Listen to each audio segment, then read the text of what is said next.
আসসালামু আলাইকুম প্রিয় শিক্ষার্থীরা, তোমাদের এসএসসি পরীক্ষার বায়োলজি চ্যাপ্টার 3 অর্থাৎ কোষ বিভাজনের যে চ্যাপ্টারটা আছে সেখান থেকে আজকের ভিডিওতে আমরা সবগুলা বোর্ড প্রশ্নের যত রকম টাইপের প্রশ্ন আসে সবগুলা সলভ করব এবং প্রত্যেকটা প্রশ্নের পেছনের যেই বেসিক কনসেপ্টটা সেটা নিয়েও আলোচনা করব।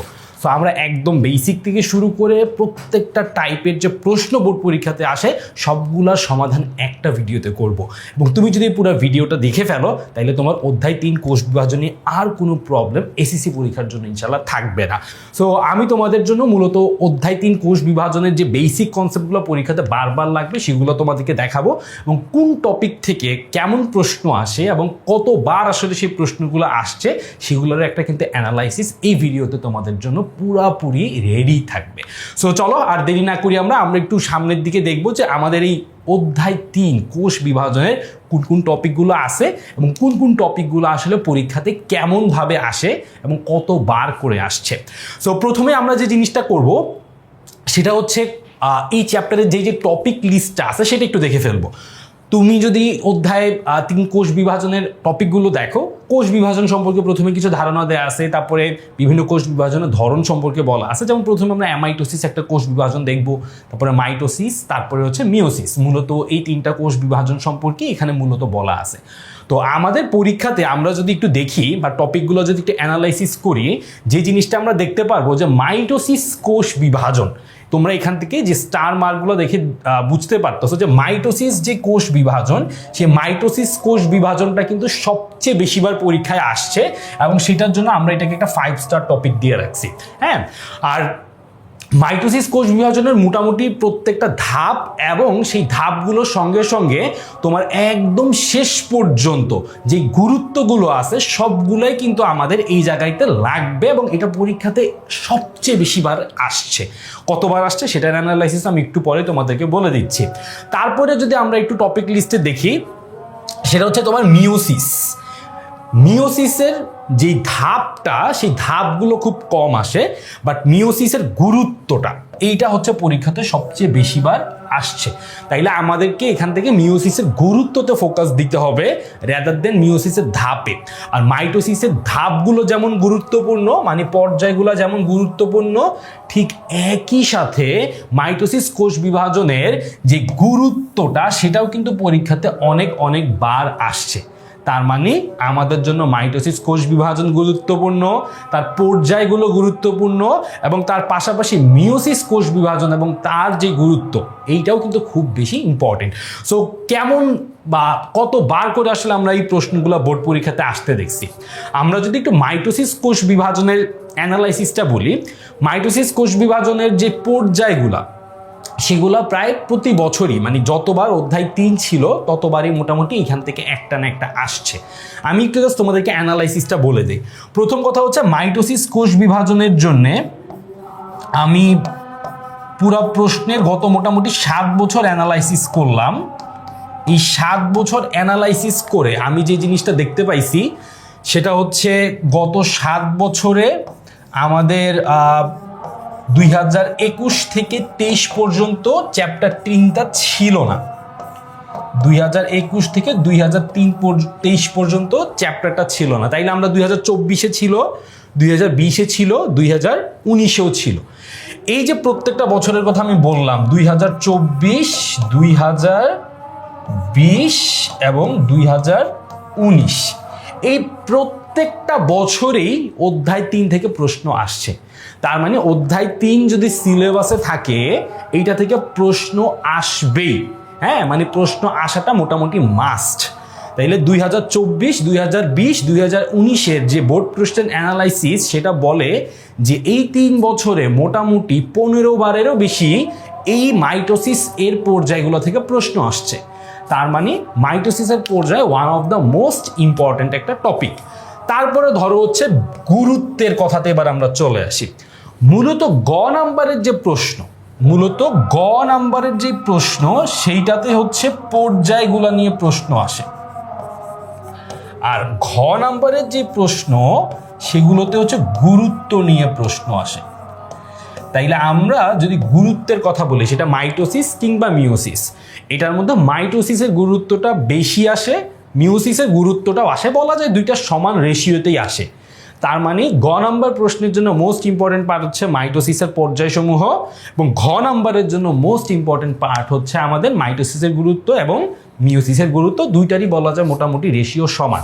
তাহলে গত মোটামুটি 7 বছরের প্রশ্নে অ্যানালাইসিস করলে আমরা দেখব যতবার এই চ্যাপ্টারটা পরীক্ষার জন্য সিলেবাসে ছিল ততবার এখান থেকে একটা না একটা প্রশ্ন আসছে, এবং সেই একটা প্রশ্নের গ নাম্বার প্রশ্নটা মূলত ছিল মাইটোসিস কোষ বিভাজনের পর্যায় থেকে, আর ঘ নাম্বার প্রশ্নটা ছিল মূলত কোষ বিভাজন অর্থাৎ মাইটোসিস কিংবা মিওসিসের গুরুত্ব থেকে। এইটা হচ্ছে মেইন আমাদের কনসেপ্টটা বা আমাদের টোটাল বোর্ড প্রশ্নের অ্যানালাইসিসটা। তাহলে আমরা এখান থেকে অ্যাকচুয়ালি যেটা বুঝতেছি, আমাদের গ নাম্বার প্রশ্নের জন্য ফোকাস করতে হবে মাইটোসিসের পর্যায়গুলোর দিকে। তারপরও আরও কিছু স্পেসিফিক আছে, সেটাও আমি একটু সামনের দিকে বলবো। আর ঘ নাম্বারের জন্য আমাদেরকে ফোকাস করতে হবে কোষ বিভাজনের গুরুত্বগুলোর দিকে। তাহলে চলো আমরা এবার একটু দেখি যে মাইটোসিস কোষ বিভাজনের যেই গুরুত্বটা সেটাতে তো আমরা যাবই, তার আগে আমরা দেখবো আসলে কতগুলো ধাপ আছে মাইটোসিসের। সো মাইটোসিস কোষ বিভাজনে মূলত দুইটা ঘটনা ঘটে, একটা হচ্ছে নিউক্লিয়াসের বিভাজন ঘটে যেটাকে আমরা বলি ক্যারিওকাইনেসিস, আর একটা হচ্ছে সাইটোপ্লাজমের বিভাজন ঘটে যেটাকে আমরা বলি সাইটোকাইনেসিস। তো তুমি একটা জিনিস দেখবা যে পরীক্ষায় সাইটোকাইনেসিস থেকে আসলে সিকিউ প্রশ্ন খুবই কম হয়, বা বলা যায় একদমই প্রশ্ন আসে না। মূলত প্রশ্ন যেটা আসে সেটা হয় এই ক্যারিওকাইনেসিস থেকে, এবং ক্যারিওকাইনেসিসের যে 5টা ধাপ তুমি এখান থেকে দেখতে পারতেছো, প্রোফেজ, প্রোমেটাফেজ, মেটাফেজ, অ্যানাফেজ এবং টেলোফেজ, এই 5টা ধাপ থেকেই মূলত প্রশ্নগুলো হয়, এবং এই প্রশ্নগুলো মূলত গ নাম্বারে আসে। ঘ নাম্বারেও মাঝে মধ্যে কিছু প্রশ্ন আসে, বাট খুবই কম। ঘ নাম্বারটা মূলত গুরুত্ব টাইপের প্রশ্নটাই সবচেয়ে বেশি আসে। তাহলে আমাদের গ নাম্বারের জন্য এই 5টা ধাপের উপরই ফোকাস করতে হবে। ঘ এর জন্য কিছু কিছু সময় আসবে, বাট আমাদের মেইন ফোকাস থাকবে গ নাম্বার প্রশ্নের জন্য। এখন প্রশ্ন আসবে যে ভাইয়া গ নাম্বার প্রশ্নের জন্য এখান থেকে কেমন প্রশ্ন হয় এবং কোনটার গুরুত্ব আসলে সবচাইতে বেশি। সো কেমন প্রশ্ন হয় সেটা আমরা একটু পরেই দেখব। আমরা যখন বিভিন্ন বোর্ড প্রশ্ন অ্যানালাইসিস করব তখনই তুমি বুঝে যাবে যে আসলে প্রশ্নের ধরনটা কেমন হয়। আর এখন আমরা আসলে তোমাকে এখান থেকে যেটা বলবো যে এই 5টা ধাপের মধ্যে কোন ধাপগুলো পরীক্ষাতে সবচেয়ে বেশি আসে। সো আমি যদি তোমাকে একদমই সারফেস লেভেলের একটা ইনফরমেশন দিই যে অ্যানালাইসিস যেটা বলে মেটাফেজ এবং অ্যানাফেজ, আমি একটু স্টার মার্ক দিয়ে বলি, মেটাফেজ এবং অ্যানাফেজকে যদি আমরা 3 স্টার দেই, মিনস হচ্ছে এই দুইটা হচ্ছে সবচেয়ে ইম্পর্টেন্ট পরীক্ষাতে। এই 5টা ধাপের মধ্যে এই দুইটা ধাপ সবচাইতে বেশি আসে, এবং তুমি যখন সামনের দিকেও প্রশ্ন অ্যানালাইসিস করবা তুমি দেখবা যে এই দুইটা ধাপই বারবার ঘুরে ফিরে আসতেছে। তার পাশাপাশি টেলোফেজ ধাপটাও আসে, কিন্তু আগের দুইটার তুলনায় কম। আর সবচেয়ে কম যেই দুইটা আসে সেটা হচ্ছে প্রোফেজ এবং প্রোমেটাফেজ। তার মানে আমরা এই 5টা ধাপের মধ্যেও যখন ফোকাস করব, মেটাফেজ এবং অ্যানাফেজে ফোকাস করব, এবং তারপরে টেলোফেজেও ফোকাস করব, এবং লেস ফোকাস থাকবে আমাদের প্রোফেজ এবং প্রোমেটাফেজের উপরে। এগুলো কিন্তু আমরা সব কি নিয়ে কথাবার্তা বলতেছি, সিকিউ নিয়ে, যেহেতু আজকের আমাদের মেইন টার্গেটটা হচ্ছে সিকিউ এর সবকিছু সমাধান করা, রাইট? এখন তুমি যদি বলো যে ভাই এমসিকিউর জন্য কি পড়তে হবে, এমসিকিউর জন্য সবই পড়তে হবে। সো এই জায়গায় এমসিকিউর জন্য আসলে কোনো মাফ নাই। আমরা মূলত এই যে স্পেসিফিক জায়গাটায় ফোকাস করতেছি এটা হচ্ছে সিকিউ এর জন্য, এবং বিশেষত গ নাম্বার প্রশ্নের জন্য অধ্যায় 3 কোষ বিভাজনে। আশা করি তোমাদের কাছে এই টোটাল কোষ বিভাজনের যে পর্যায়, মানে মাইটোসিস কোষ বিভাজনের যে পর্যায়গুলোর একটা ওভারভিউ তোমরা পেয়ে গেছো যে কিভাবে আসলে কোন জায়গাটায় গুরুত্ব দিয়ে পড়া উচিত। তাহলে আমরা মূলত ক্যারিওকাইনেসিসে ফোকাস করব, সাইটোকাইনেসিসে খুব একটা ফোকাসে সিকিউ এর জন্য প্রয়োজন নাই, যদিও খুবই রেয়ার কেসে কখনো কখনো এখান থেকে ঘয়ের 1-2টা প্রশ্ন চলে আসতে পারে, বাট আমরা আসলে ওইটাকে একদম নেগলিজিবলই ধরে আগাচ্ছি। আমরা মূলত এই জায়গাটায় ফোকাস করতেছি এবং এই দুইটার মধ্যে সবচেয়ে বেশি ফোকাস রাখতেছি, তারপরে টেলোফেজে, তারপরে প্রোফেজ এবং প্রোমেটাফেজে। এই হচ্ছে আমাদের টোটাল যে কনসেপ্টটা, যেটা থেকে আমরা অ্যাকচুয়ালি বোর্ড প্রশ্নের অ্যানালাইসিসটা বলতে পারি। তারপরে এবার আসো তাইলে আমরা, যেহেতু মোস্ট ইম্পর্টেন্ট পার্টটা হচ্ছে তোমার মাইটোসিস কোষ বিভাজনের মেটাফেজ পর্যায়ে, আমরা সেটা থেকে শুরু করতেছি। প্রোমেটাফেজ এবং প্রোফেজ এবং প্রোমেটাফেজ যেটা, সেটা আমরা আপাতত যেহেতু এটা লেস ইম্পর্টেন্ট, সেটা থেকে আমরা যেটা মোস্ট ইম্পর্টেন্ট সেটার দিকে আসলে বেশি ফোকাস দিব। এবং তোমাদের আশা করি এতদিনে এই কোষ বিভাজন চ্যাপ্টার নিয়ে মোটামুটি কম বেশি ধারণা সবারই হয়ে গেছে। এখন তো মূলত আমাদের কাজটা হচ্ছে কি সব কিছু পড়া না, মানে যা তুমি বেসিক ডেভেলপ করা সেটা অবশ্যই আগে করছো, এখনও কিছুটা সময় অবশ্যই আছে, বাট এখন মূল ফোকাসটা হচ্ছে পরীক্ষায় কিভাবে প্রশ্ন আসে, পরীক্ষায় কেমন প্রশ্ন আসে, কোনটার গুরুত্ব বেশি সেইটার উপরে বেশি বেশি ফোকাস করা। সো আমরা মূলত যেহেতু মেটাফেজ অ্যানাফেজ সবচেয়ে বেশি আসে এই দুইটাতে ফোকাস করব, এবং টেলোফেজটাও যেহেতু মোটামুটি পরীক্ষায় আসে এটাও একটু দেখায় দিব। প্রোফেজ প্রোমেটাফেজ নিয়ে কেমন প্রশ্ন আসে সেই প্রশ্নটা আমি যখন দেখাবো তখন সেই দুইটা নিয়েও কিন্তু মোটামুটি ধারণা আমি দিয়ে দিব। সো বেসিক্যালি আমি আগে একটু মেটাফেজে ফোকাস করি। এখন মেটাফেজে ফোকাস করার আগে আমি তোমাদেরকে একটু কিছু বেসিক গাইডলাইনের কথা বলে দিই, যে গাইডলাইনগুলো আসলে তোমার এসএসসি পরীক্ষায় যখন এই জায়গাগুলো থেকে প্রশ্ন আসবে সেইটার জন্য ফলো করা উচিত। মেটাফেজ যে পর্যায়টা আছে, তুমি যখন একটা গয়ের প্রশ্ন দেখবা সামনের দিকে, দেখবা বলে দেয় হয়তো বা যে সচিত্র বা চিত্র সহ বর্ণনা করতে, যদি নাও বলে দেয়, চিত্রের কথা যদি নাও বলে, অবশ্যই তোমার উচিত হচ্ছে চিত্রটা আঁকা। ঠিক আছে, এখন প্রশ্ন যেটা চলে আসে যে ভাইয়া চিত্র কি আমি উদ্ভিদ কোষেরটা আঁকবো নাকি ভাইয়া চিত্র আমি প্রাণী কোষেরটা আঁকবো? তোমার এটার অ্যান্সার হচ্ছে তুমি যেটাই আঁকবা সেটাই কারেক্ট, যে কোনো একটা আঁকলেই হইলো। বাট যেটা আঁকবা নিচে দিয়ে লিখে দিবা যেটা প্রাণী কোষ বা উদ্ভিদ কোষ, না লিখলেও বোঝা যায়, কারণ এইটা চারদিকে একটা কোষ প্রাচীর আছে, এখানে কোনো কোষ প্রাচীর নাই। বাট দুইটা যদি আঁকে অনেকে কোনো সমস্যা নাই, বাট আমার কথা হচ্ছে তুমি যদি দুইটা এঁকে এক্সট্রা নাম্বার যদি ক্যারি করতে না পারো, মানে তুমি বেশি সময় আসলে ব্যয় করার তো কোনো প্রয়োজন নাই। সো যে কোনো একটা এঁকে দিলেই হয়ে যায়, বাট দুইটা আঁকতে পারলে খুবই ভালো, মানে আঁকলে তো তোমাকে নাম্বার কম দিবেন অবশ্যই। আর খুব যে কঠিন চিত্র বিষয়টা অমনও না, তাহলে যেহেতু চিত্রগুলো সহজ চাইলে দুইটাই আঁকতে পারো, বাট আমার সাজেশন থাকবে তুমি যে কোনো একটা আঁকলেই হয়তো, বা যদি তোমার সময় বেশি লাগে, তোমার যদি আঁকতে খুব একটা তুমি এফিসিয়েন্ট না হইতে পারো, তাহলে যে কোনো একটা আঁকলেই হবে। এবং আমার কাছে বেসিক্যালি প্রাণী কোষেরটা একটু ইজি লাগতো, আমি পরীক্ষা প্রাণী কোষেরটাই বেশি আঁকতাম। আর তুমি চাইলে দুইটাই আঁকতে পারো বা যে কোনো একটাই আঁকতে পারো। এটা হচ্ছে একটা কনফিউশন থাকে স্টুডেন্টের যে ভাই কোনটা আঁকবো, দুইটা আঁকতে গেলে তো অনেক সময় লাগে, এই কনফিউশনটা আশা করি তোমার দূর হয়ে গেছে। এবারে চিত্রটার দিকে তাকালে আমরা কিন্তু মোটামুটি মেটাফেজ ধাপে কী কী ঘটনা ঘটে সেটা সম্পর্কে একটু আইডিয়া দিয়ে দিতে পারবো। যেমন মেটাফেজ ধাপ আমি কয়েকটা একটু অ্যানালজি দিয়ে তোমাদেরকে জিনিসটা বলি, যাতে তোমরা সহজে এটা মনে রাখতে পারো, মুখস্থ করার খুব একটা প্রয়োজন নাই। ঠিক আছে, সো আমি একটু আগে তোমাদেরকে অ্যানালজিটা এইভাবে দেখাই। আমার এখানে 5টা ধাপ আছে, রাইট? এটা হচ্ছে 1, এটা হচ্ছে তোমার 2, এটা হচ্ছে 1 2, এটা হচ্ছে 3, এটা হচ্ছে 4, এটা হচ্ছে 5। সো তুমি যদি একটু 5টা ধাপের মধ্যে তাকাও, এই মেটাফেজ ধাপটা হচ্ছে ঠিক মাঝের ধাপটা, তাই না? মানে আমি যদি উপর থেকে আসি 1 2, নিচে থেকে আসলে 1 2, তাহলে ঠিক মাঝের ধাপটা হচ্ছে মেটাফেজ ধাপ।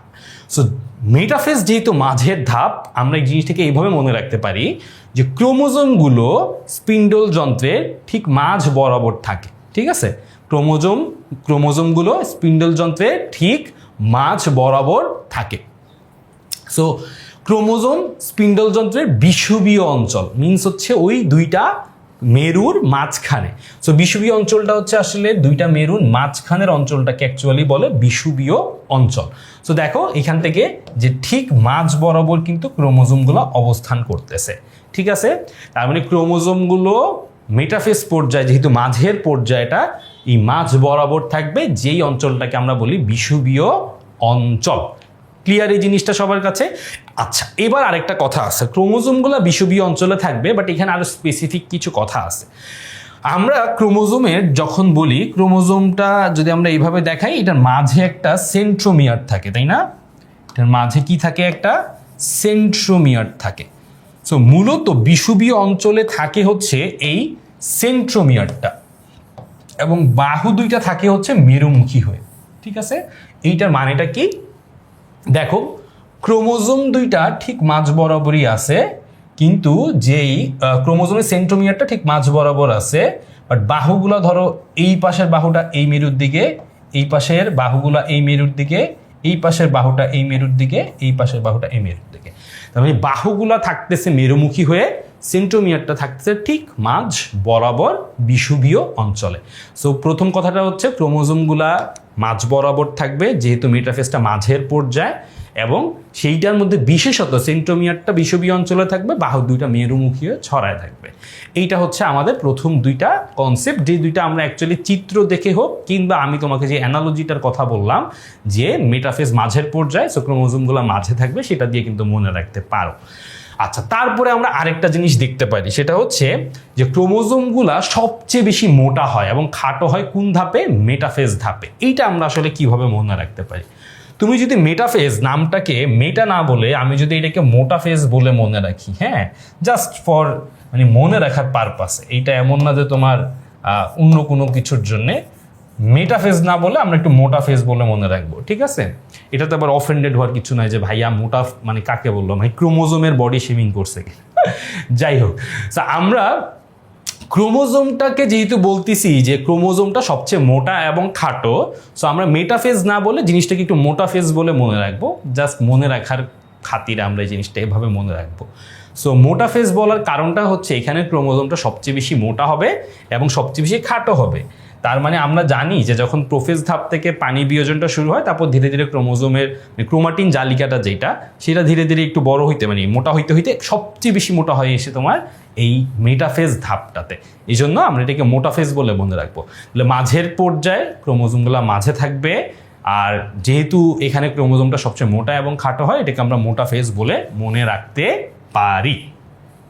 তারপরে দুইটা কথা আছে, যে দুইটা কথার আমরা অ্যাপ্লিকেশনটা এর পরের পর্যায়েতে গিয়ে দেখবো। সেটা কি বলতেছে? ক্রোমোজোমের ক্রোমাটিড দুইটা। ক্রোমাটিড মানে কি? একটা ক্রোমোজোমের দুইটা অংশ, হ্যাঁ, দুইটা অংশ মানে হচ্ছে ক্রোমোজোমটাকে দুই ভাগে ভাগ করে দেওয়া যায়। যেমন আমি যদি এখানে ক্রোমোজোমটাকে দুইটা ভাগে ভাগ করে দেই, মানে মাঝ বরাবর ভাগ করে দিলে আমি এই পাশে একটা অংশ পাবো, এই পাশে একটা অংশ পাবো, জিনিসটা দেখতে অনেকটা এইরকম হবে। এই যে দুইটা অংশ আমি ভাগ করে দিলাম, এই দুইটা অংশকে আমরা বলি এক একটা করে ক্রোমাটিড। তো বলতেছে ক্রোমোজোমের এই যে দুইটা ক্রোমাটিড, এরা একসঙ্গে আছে কিভাবে? এরা একসঙ্গে আছে এই সেন্ট্রোমিয়ারের মাধ্যমে। সেন্ট্রোমিয়ারটা এই দুইটাকে একসঙ্গে আটকায় রাখছে। যদি এই সেন্ট্রোমিয়ারটা বিভাজিত হয়ে যায়, সেন্ট্রোমিয়ারটা বিভাজিত হয়ে গেলে ক্রোমাটিড দুইটাও পরস্পর থেকে বিচ্ছিন্ন হয়ে যাবে। বলছে ক্রোমাটিডের দুইটার মধ্যে আকর্ষণ কমে যায়, তার মানে তাদের কাছাকাছি থাকার যেই টেন্ডেন্সি সেটা কমে তাদের মধ্যে বিকর্ষণ শুরু হয়। তার মানে তারা পরস্পর থেকে আস্তে আস্তে কি করতে চায়? দূরে সরে যাইতে চায়। কেন তারা দূরে সরে যাইতে চায়? তার কারণটা হচ্ছে আমাদের উদ্দেশ্যটা আসলে এই ক্রোমোজোমগুলোকে দুইটা মেরুতে নিয়ে যাওয়া এবং পরবর্তীতে এই ক্রোমোজোমের যে দুইটা অংশ মানে দুইটা ক্রোমাটিডকে অর্ধেক অর্ধেক হয়ে এটা দুইটা মেরুতে চলে যাবে এর পরের ধাপটাতে, এবং দুইটা মেরুতে গিয়ে এটা দুইটা আলাদা হচ্ছে গঠন করে পরে দুইটা বিভাজন হবে। মানে আমাদের উদ্দেশ্য কি?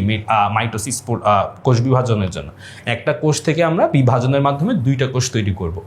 যখন আমরা দুইটা কোষ তৈরি করি, আমার কাছে ধরো আগে একটা চকলেট ছিল সাপোজ, সো সেই চকলেটটার থেকে যদি আমি দুইটা চকলেট বানাইতে চাই, আমাকে কী করতে হবে? এটাকে দুইবার বানাইতে হবে। বা আমি যদি জিনিসটাকে এভাবে বলি যে আমার কাছে একটা নোট ছিল, সেই নোটটাকে আমি চাই যে আমার দুইটা ফ্রেন্ডকে দেবো, আমি কি করি? একটা নোটকে ফটোকপি করব, ফটোকপি করে এটা দুইটা সেট বানাবো, একটা সেট আমার এই ফ্রেন্ডকে দিব আর একটা সেট আমার ওই ফ্রেন্ডটাকে দিব, ঠিক আছে? সো এই যে আমি সেটের কথা বলতেছি, তাহলে দুইটা সেট মানে দুইটা আলাদা আলাদা আমার পার্ট লাগবে, যেটা থেকে আমি এখানে একটা নতুন অংশ তৈরি করব, এখানে আরেকটা নতুন অংশ তৈরি করব। সো ক্রোমোজোমের দুইটা অংশ ক্রোমাটিড বিচ্ছিন্ন হয়ে যখন দুইটা পার্টে চলে যাবে, তখন এইখানে একটা নতুন অংশ তৈরি করা যাবে, এই পাশে একটা নতুন অংশ তৈরি করা যাবে। যেহেতু মাইটোসিসে আমরা জানি একটা কোষের বিভাজন থেকে দুইটা কোষ তৈরি হয়। তো সেইটা থেকে আমরা এই জন্য বলতেছি যে বিভাজনটা শুরু হওয়ার প্রথম জায়গাটা হচ্ছে বিকর্ষণ হওয়া। বিকর্ষণের মাধ্যমে এরা ধীরে ধীরে নিজের থেকে দূরে সরবে, তারপর দূরে সরার পরে এটার পরের স্টেপে মানে পরের পর্যায়ে আসবে অ্যানাফেজে, যে দুইটা ভাগ হয়ে দুইটা দুই দিকে সরে যাইতে থাকবে। আচ্ছা, শেষ দিকে সেন্ট্রোমিয়ারের বিভাজন শুরু হয়, বাট সেন্ট্রোমিয়ারটা বিভাজিত হয় না। যেটা বলছিলাম যে সেন্ট্রোমিয়ারটা মূলত এই দুইটা ক্রোমাটিডকে পরস্পরের সাথে আটকায় ধরে রাখছে। সো এই মেটাফেজের শেষ দিকের এই ঘটনাটা হচ্ছে সেন্ট্রোমিয়ারের বিভাজনটা শুরু হয়েছে, শেষ হয়ে যায় নাই। যখনই সেন্ট্রোমিয়ারটা বিভাজিত হয়ে যাবে তখন দুইটা ক্রোমাটিড আলাদা হয়ে যাবে। শুরুটা হচ্ছে এইখানে, অ্যানাফেজ পর্যায়ে গিয়ে জিনিসটা আলাদা হয়ে যাবে এবং নিউক্লিয়ার মেমব্রেন এবং নিউক্লিওলাসের সম্পূর্ণ বিলুপ্তি ঘটে। এটা যদিও আমরা সিকিউর জন্য মূলত পড়াচ্ছি, বাট আমি তোমাদেরকে একটু বলে রাখি এই পার্টটা এমসিকিউ এর জন্য খুবই ইম্পর্টেন্ট। অনেক সময় ছোট তোমাদের এখন শর্ট অ্যান্সার কোয়েশ্চেনও আছে, সেই শর্ট অ্যান্সার কোয়েশ্চেনগুলোতেও এই জিনিসটা রাখতে পারে। অনেক সময় শর্ট কোয়েশ্চেনে 1 নম্বরের প্রশ্নতেও জিনিসটা আসতে পারে। সো তোমাদের জন্য সেন্ট্রোমিয়ারের বিভাজন শুরু হবে এই ধাপে এবং নিউক্লিওলাস এবং নিউক্লিয়ার মেমব্রেনের সম্পূর্ণ বিলুপ্তি ঘটে এই ধাপটাতে। তো মোটামুটি আমি যদি সহজে জিনিসটাকে বলি, তোমার 1, 2 এবং 3 এই 3টা ধাপ হচ্ছে একদম ভাইটাল ধাপ, যেটা মেটাফেজের সাথে ডিরেক্টলি কানেক্টেড।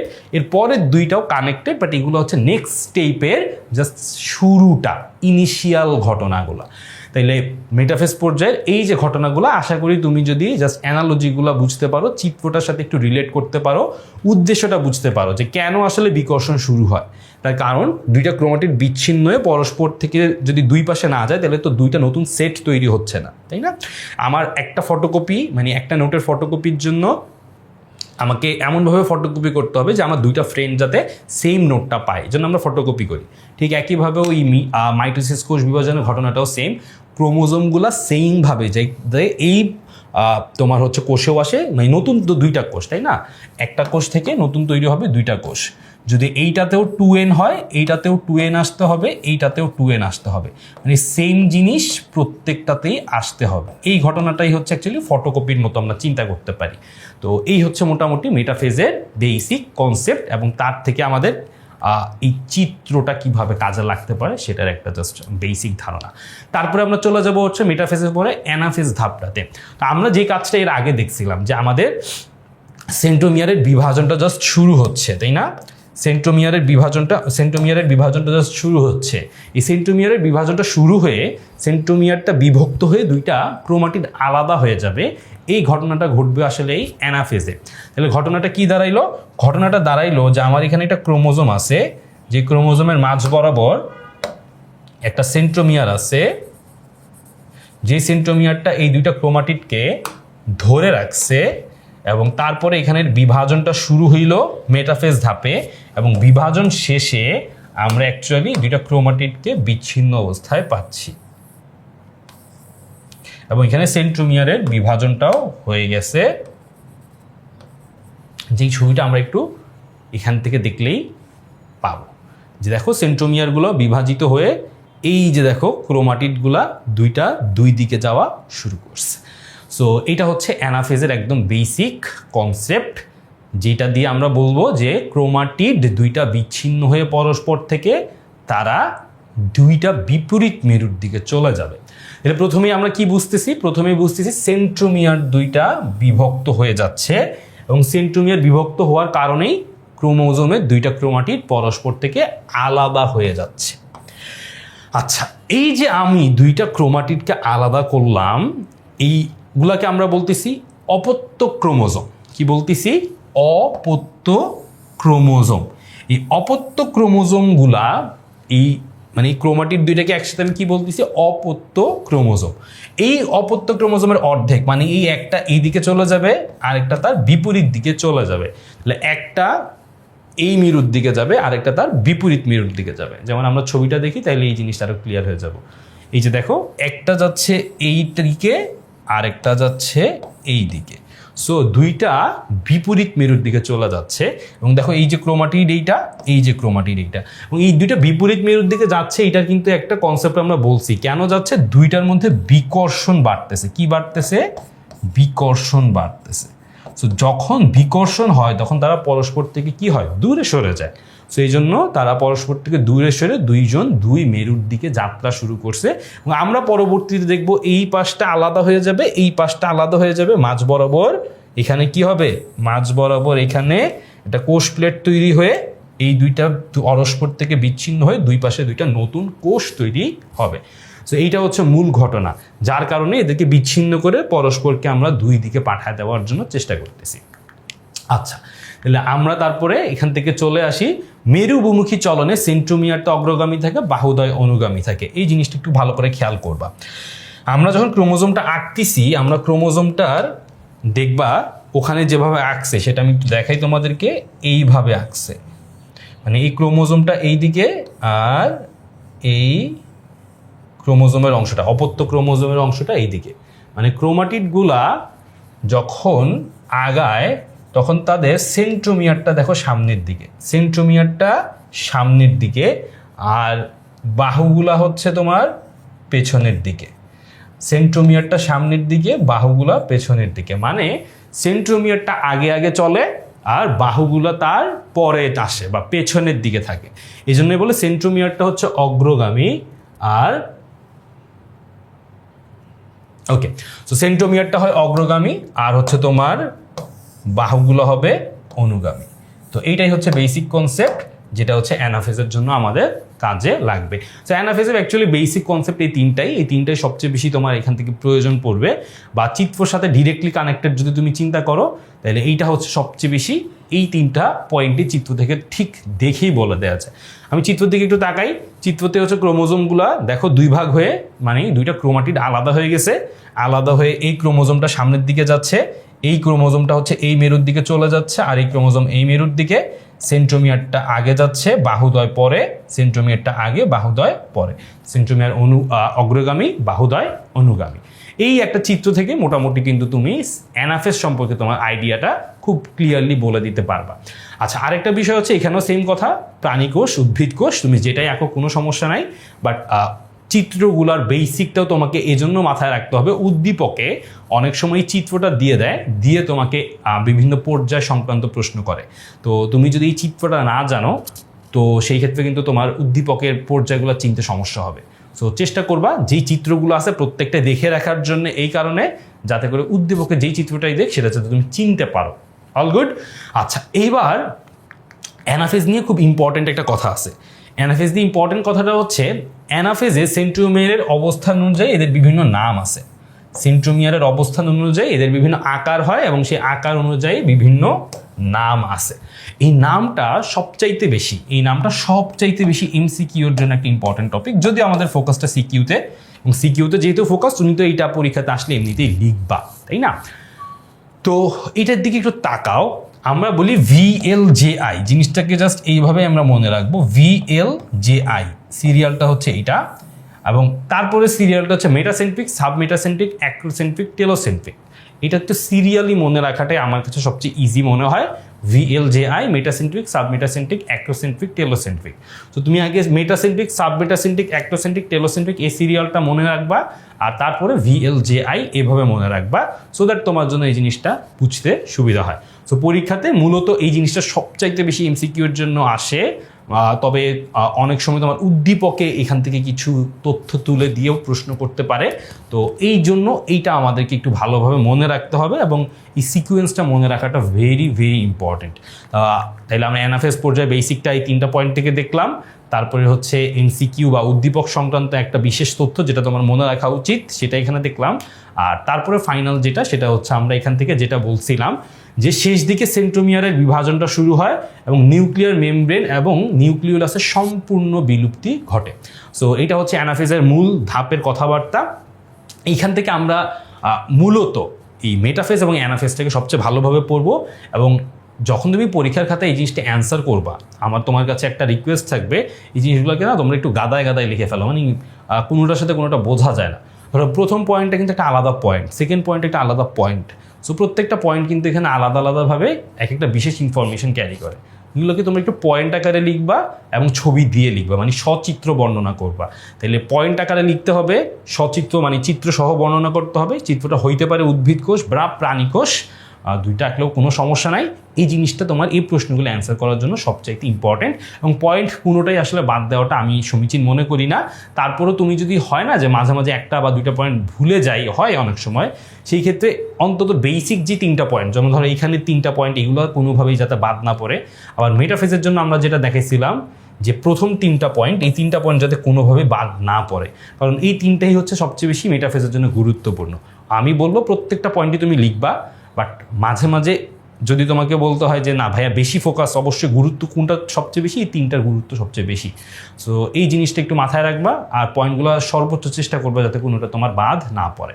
আশা করি মেটাফেজ অ্যানাফেজ নিয়ে তোমাদের বেসিক যে আইডিয়াটা সেটা ক্লিয়ার হয়ে গেছে। এবার আমরা একটু টেলোফেজে চলে যাব। ওকে, সো টেলোফেজটা হচ্ছে মাইটোসিসের ক্যারিওকাইনেসিস যেই ধাপটা আছে সেটা সর্বশেষ পর্যায়ে, এবং টেলোফেজের আসলে উদ্দেশ্যটা থাকে হচ্ছে দুইটা ভাগ আস্তে আস্তে হয়ে যাবে। যেমন ছবির দিকে যদি চলে আসি, দেখো এই পাশে আস্তে আস্তে একটা পার্ট তৈরি হয়ে গেছে, এই পাশে একটা পার্ট তৈরি হয়ে গেছে, এখন দুইটা পার্ট আলাদা হয়ে যাবে। মূলত ক্যারিওকাইনেসিস মানে কি নিউক্লিয়াসের বিভাজন। তাহলে নিউক্লিয়াসটা বিভাজিত হয়ে এই পাশে একটা অংশ তৈরি হয়েছে, এই পাশে একটা অংশ তৈরি হয়েছে, এখন আমরা দুইটাকে জাস্ট আলাদা করে দিলে এটা দুইটা কোষ তৈরির জন্য মোটামুটি রেডি হয়ে যাবে। সো চলো দেখি যে এইখানে আসলে কি কি ঘটনা ঘটে। প্রথমেই যে ঘটনাটা ঘটে সেটা হচ্ছে যে ক্রোমোজোমগুলোতে পানি যোজন ঘটে। মানে আমরা এইখানে জাস্ট বলতে পারি যে প্রোফেজের যে ঘটনা তার বিপরীত ঘটনা ঘটে। মানে প্রোফেজ ধাপে কি ঘটে? পানির বিয়োজন ঘটে। আর এখানে আসলে কি ঘটে? পানির যোজন ঘটে। তার মানে প্রোফেজের যেই ঘটনাগুলো ঘটবে তার ঠিক বিপরীত ক্রমে এখানে ঘটনাগুলো ঘটতে থাকবে। ওখানে পানি বিয়োজন ঘটে, ক্রোমোজোমটা ধীরে ধীরে একটু মোটা হইতে থাকে, আর এইখানে ধীরে ধীরে জিনিসটা সরু আর লম্বা হইতে থাকে, এবং এটা পরবর্তীতে যে ক্রোমাটিন জালিকা মানে প্যাঁচায় পরস্পরের সাথে সেটা আবার নিউক্লিয়ার রেটিকুলাম গঠন করে ফেলবে, বা যেটাকে আমরা ক্রোমাটিন জালিকাও বলি। তো পানি যোজন ঘটলো, সরু আর লম্বা আকার ধারণ করলো। তোমরা যদি কেউ টেলোফেজ পারো, প্রোফেজটা এমনিতেই পারা উচিত, কারণ প্রোফেজের ঘটনাগুলো উল্টা। আবার কেউ প্রোফেজ পারলে জিনিসটার সাথে টেলোফেজও পুরোপুরি কানেক্টেড। সো প্রোফেজ আর টেলোফেজ একজন আরেকজনের বিপরীত, ঠিক আছে। এখানের অবশ্য বিশেষ একটা ধর্ম বা বিশেষ একটা ক্যারেক্টারিস্টিক্স থাকবে বা বৈশিষ্ট্য থাকবে, সেটা আমি একটু বলে দিচ্ছি, মানে কোষ প্লেটের ঘটনাটা অ্যাকচুয়ালি।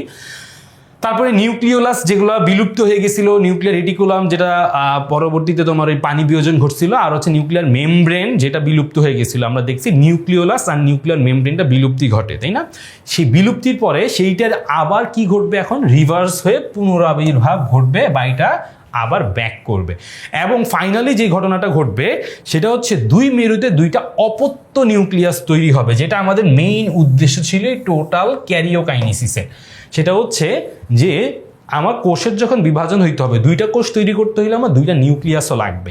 সেই দুইটা নিউক্লিয়াস আসতেছে কোত্থেকে? দেখো, একটা এই পাশে আর একটা নিউক্লিয়াস এই পাশে। এইটাই হচ্ছে আমার উদ্দেশ্য ছিল। এখন নিউক্লিয়াসের ভিতরে কি থাকে ভাইয়া? নিউক্লিয়াসের ভিতরে মূলত বংশগতীয় বস্তু যেটা সেটা থাকবে। এবং বংশগতীয় বস্তু বলতে আমরা এখান থেকে আসলে ক্রোমোজোম, ডিএনএ, জিন, এগুলো অ্যাকচুয়ালি সব কিছু মিলায় বংশগতীয় বস্তুর কথা যেটা বলি আমরা। তো এই যে ক্রোমোজোমগুলা, সেই ক্রোমোজোমগুলোকে যদি আমি দুই পাশে দুইটাকে আলাদা করে দিতে না পারতাম, তাহলে কিন্তু আমি দুইটা নিউক্লিয়াস তৈরি করতে পারতাম না। এই কারণেই দেখো আমাদের উদ্দেশ্য ছিল ক্রোমোজোমগুলোকে দুইটা মেরুতে নিয়ে দুইটা অপত্য নিউক্লিয়াসের জন্য যে বংশগতীয় বস্তুগুলো সেগুলোকে রেডি করা। সো এই ঘটনাটাই ঘটছে, যে নিউক্লিওলাস, নিউক্লিয়ার মেমব্রেন সব কিছু আলাদা আলাদা করে দুই পাশে আবির্ভাব করছে, যাতে দুই পাশে দুইটা অপত্য নিউক্লিয়াস তৈরি হইতে পারে। স্পিন্ডল যন্ত্রের কাঠামোটা ভেঙে পড়তেছে। কেন ভাই স্পিন্ডল যন্ত্রের কাঠামো? স্পিন্ডল যন্ত্র তৈরি হয় কিন্তু মেটাফেজ ধাপে।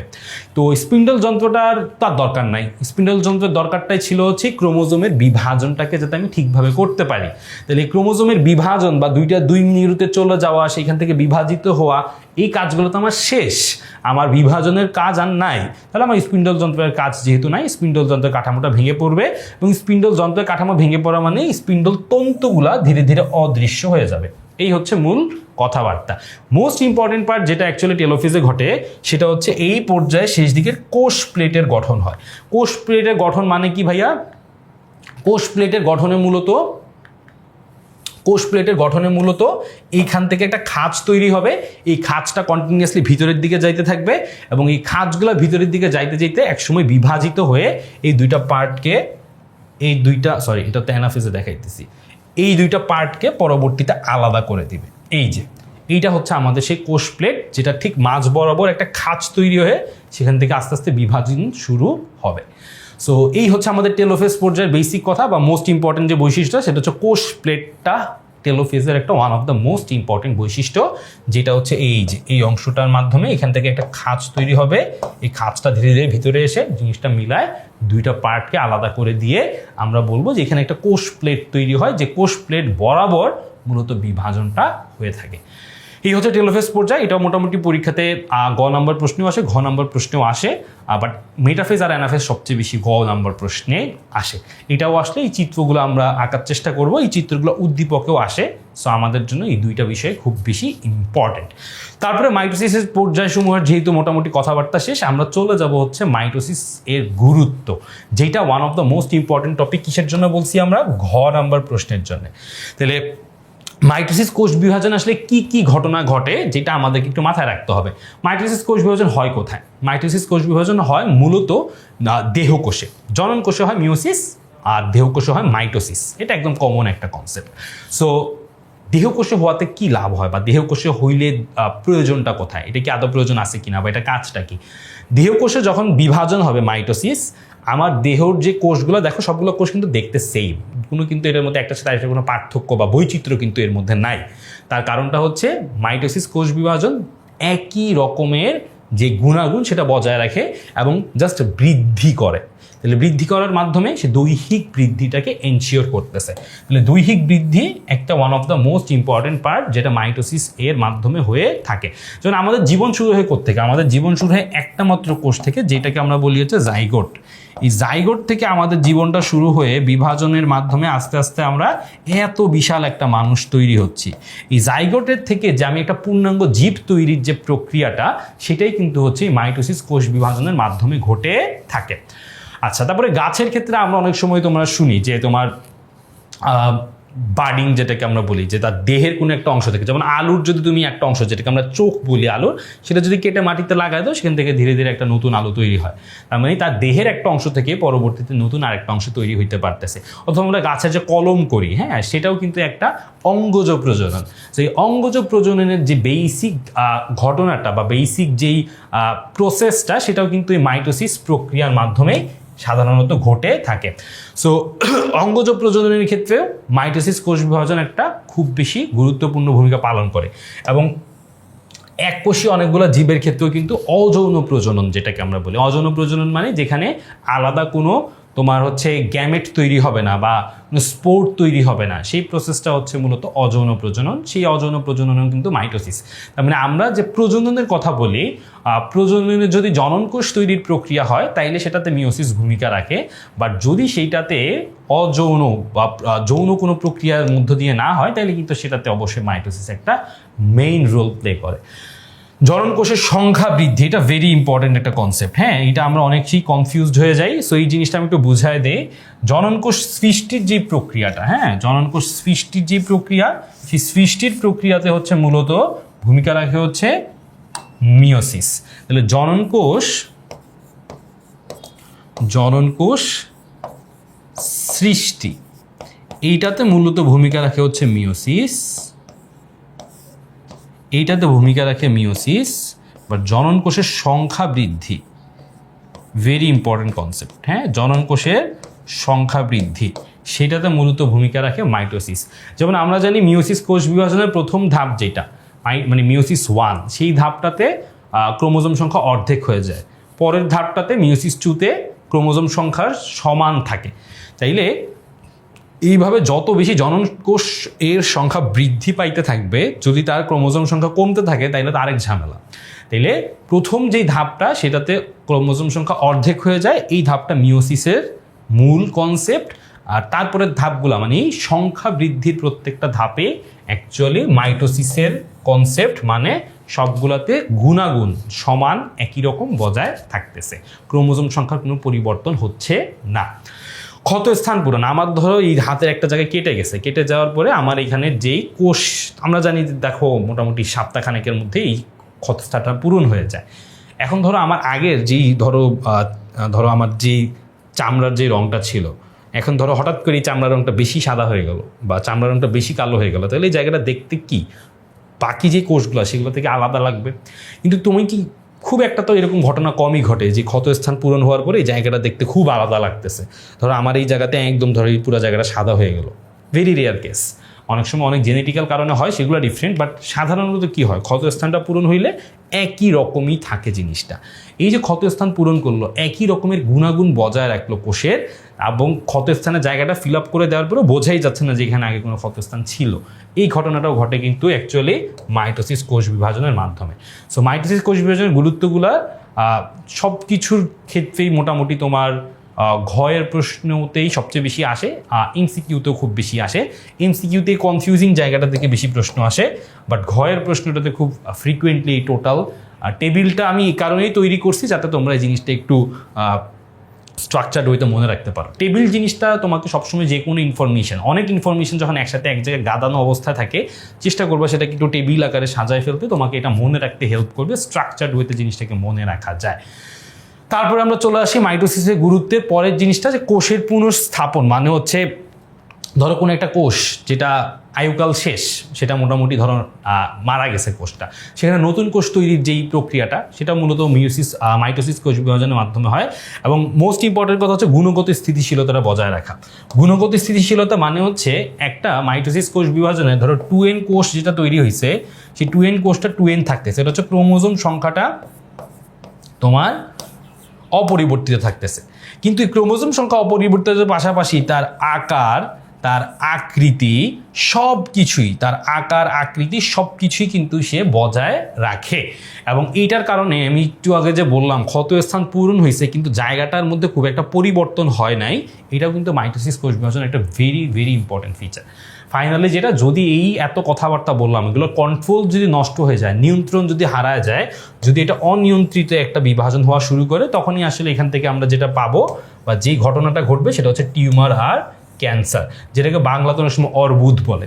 তো এই টিউমার, ক্যান্সার, অর্বুদ যেটাই বলি না কেন, অনিয়ন্ত্রিত কোষ বিভাজন মানে এখানে একটা থেকে 2টা কোষ তৈরি না হয় 3টা কোষ তৈরি হয়েছে, 4টা কোষ তৈরি হয়েছে। হ্যাঁ, ক্রোমোজোম সংখ্যা অপরিবর্তিত, একটা থেকে 2টা তৈরি হওয়ার জায়গায় 3-4টা তৈরি হয়েছে, 5টা তৈরি হয়েছে, মানে অনিয়ন্ত্রিত, কোনো নিয়ন্ত্রণ নাই। তখন সেখান থেকে আস্তে আস্তে ক্যান্সার তৈরি হবে, দেহে অপ্রয়োজনীয় কোষের সংখ্যা বাড়তে থাকবে, তখন আমাদের দেহে বিভিন্ন ধরনের ইমব্যালেন্স তৈরি হবে। সো এই ধরনের ক্যান্সার তৈরি হওয়ার পিছনে তোমার বংশগতীয় কারণ থাকতে পারে, তোমার কোনো একটা কেমিক্যালের, রাসায়নিক পদার্থের কারণ হইতে পারে, ইউভি লাইটের কারণে অনেক সময়, অতিবেগুনি রশ্মির কারণে অনেক সময় এই ধরনের প্রবলেম হয়। সো পরিবেশগত কারণ একটা এটার মূল কারণ হইতে পারে। তাছাড়াও আমরা এখন খাবারের মাধ্যমে বিভিন্ন রকমের যে কেমিক্যালসগুলো কনজিউম করি, সেগুলো কিন্তু আমাদের দেহের জেনেটিক্যাল চেঞ্জের মাধ্যমে ক্যান্সার তৈরির একটা মূল কারণ হইতে পারে। সো এই গেল মাইটোসিসের গুরুত্ব। তারপরে আমরা চলে যাব মিওসিস কোষ বিভাজনে। সো মিওসিস কোষ বিভাজনে জাস্ট এই বেসিক কনসেপ্টটা থেকে আমরা থাকবো। আমাদের এই জায়গায় খুব বেশি আর ফোকাসের জায়গার কম। আর মূলত আমরা মিওসিস কোষ বিভাজনকে যেটা বলি সেটা হচ্ছে হ্রাসমূলক কোষ বিভাজন, তাই না? মিওসিস কোষ বিভাজনকে আমরা কি বলি? হ্রাসমূলক কোষ বিভাজন। তার কারণটা হচ্ছে মিওসিস কোষ বিভাজনে মাতৃকোষের যে ক্রোমোজোম সংখ্যা থাকে, সেই মাতৃকোষের ক্রোমোজোম সংখ্যাটা এখানে এসে অর্ধেক হয়ে গেছে, 2n থেকে জিনিসটা n হয়ে গেছে।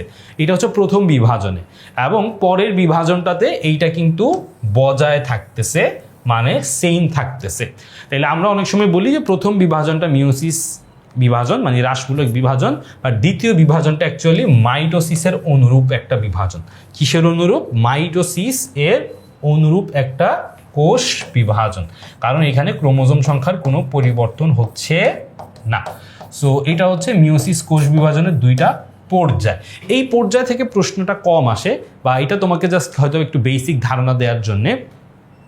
মূলত প্রশ্নটা হচ্ছে তোমার সবচেয়ে বেশি পরিমাণে যেটা আসে, এই প্রশ্নটা হচ্ছে খুব বেশি পরিমাণে পরীক্ষাতে আসে।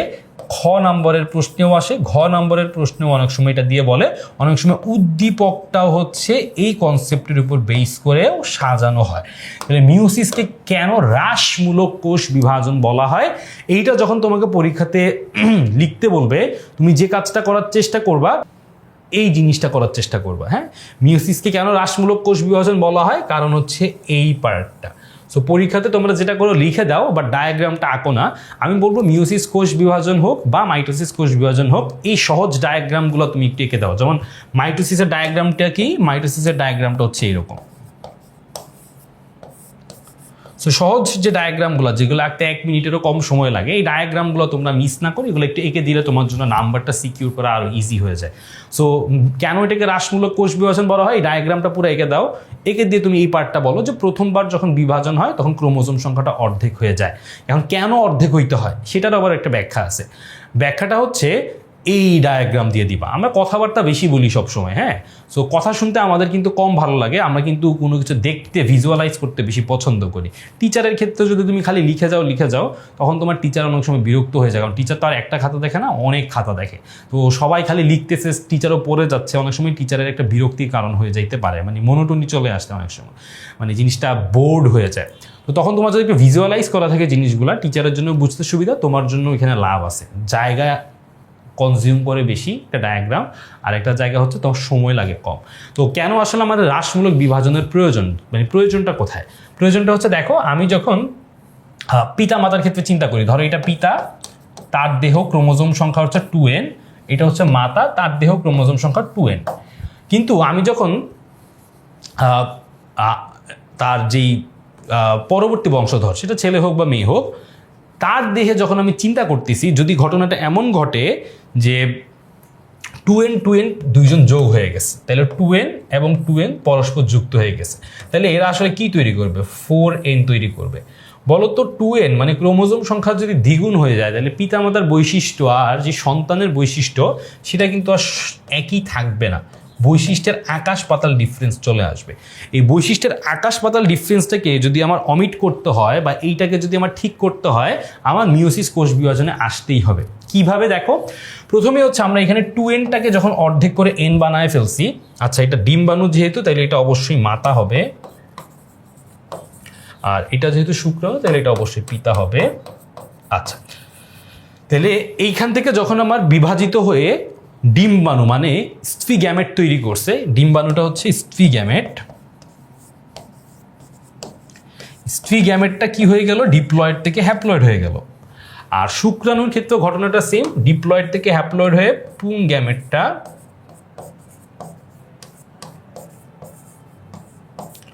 সেটা অর্ধেক ক্রোমোজোম সংখ্যায় চলে আসলো।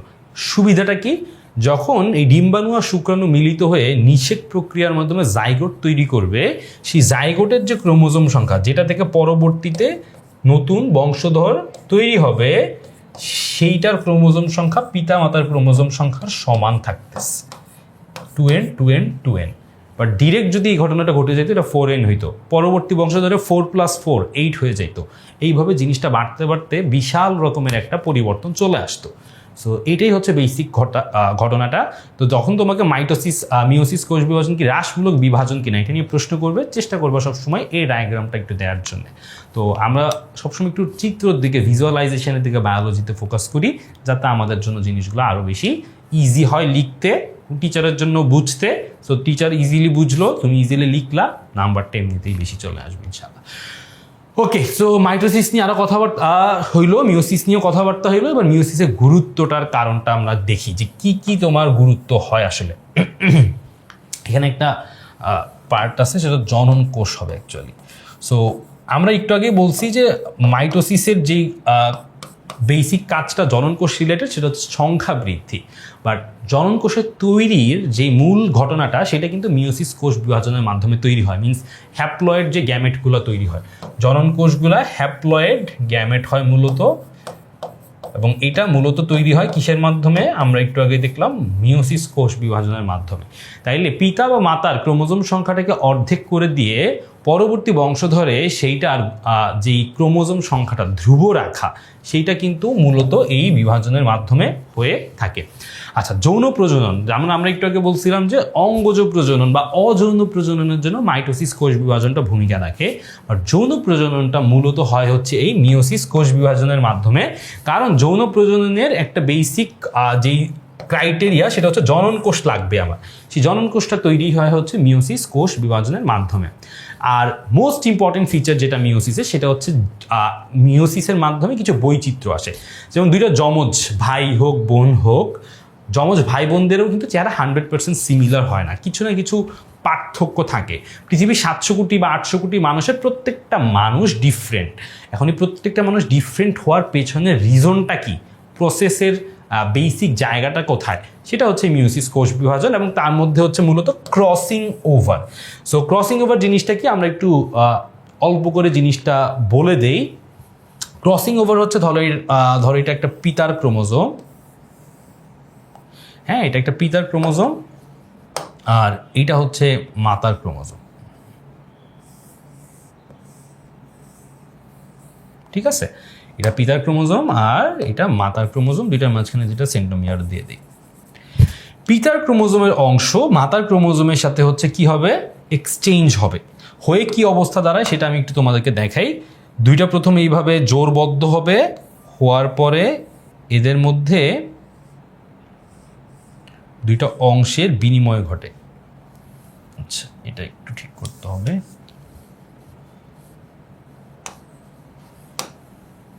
আচ্ছা,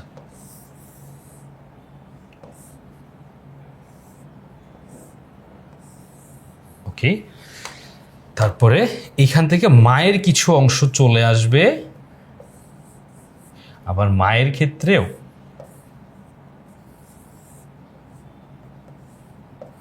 এরকম পিতার থেকে কিছু অংশ চলে আসবে।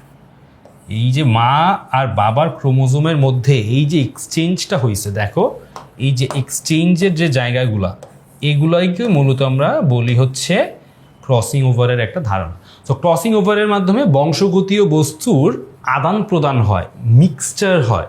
হ্যাঁ, এই মিক্সিং প্রসেসটার মধ্যে দিয়েই জিনগত বৈচিত্র্য তৈরি হয়। সো জিনগত বৈচিত্র্য তৈরি হওয়ার পিছনে অথবা আমাদের মধ্যে যে একজনের সাথে আরেকজনের পার্থক্য, এটার জন্য কিন্তু মিওসিস কোষ বিভাজনটা দায়ী। তারপরে হচ্ছে এই যে জিনগত বৈচিত্র্যের কথাবার্তা আমরা বলে দিলাম, যে ক্রসিং ওভার যখন ঘটে তখন সেখানে কি হয়, ইন্ডিপেন্ডেন্ট অ্যাসর্টমেন্ট ঘটে, স্বাধীন ক্রোমোজোমের বিন্যাস ঘটে। মানে এই জায়গায় কোনো ফ্যাক্টর নাই যেটা জোর করে সবসময় একই রকমের বিন্যাস এর জন্য দায়ী।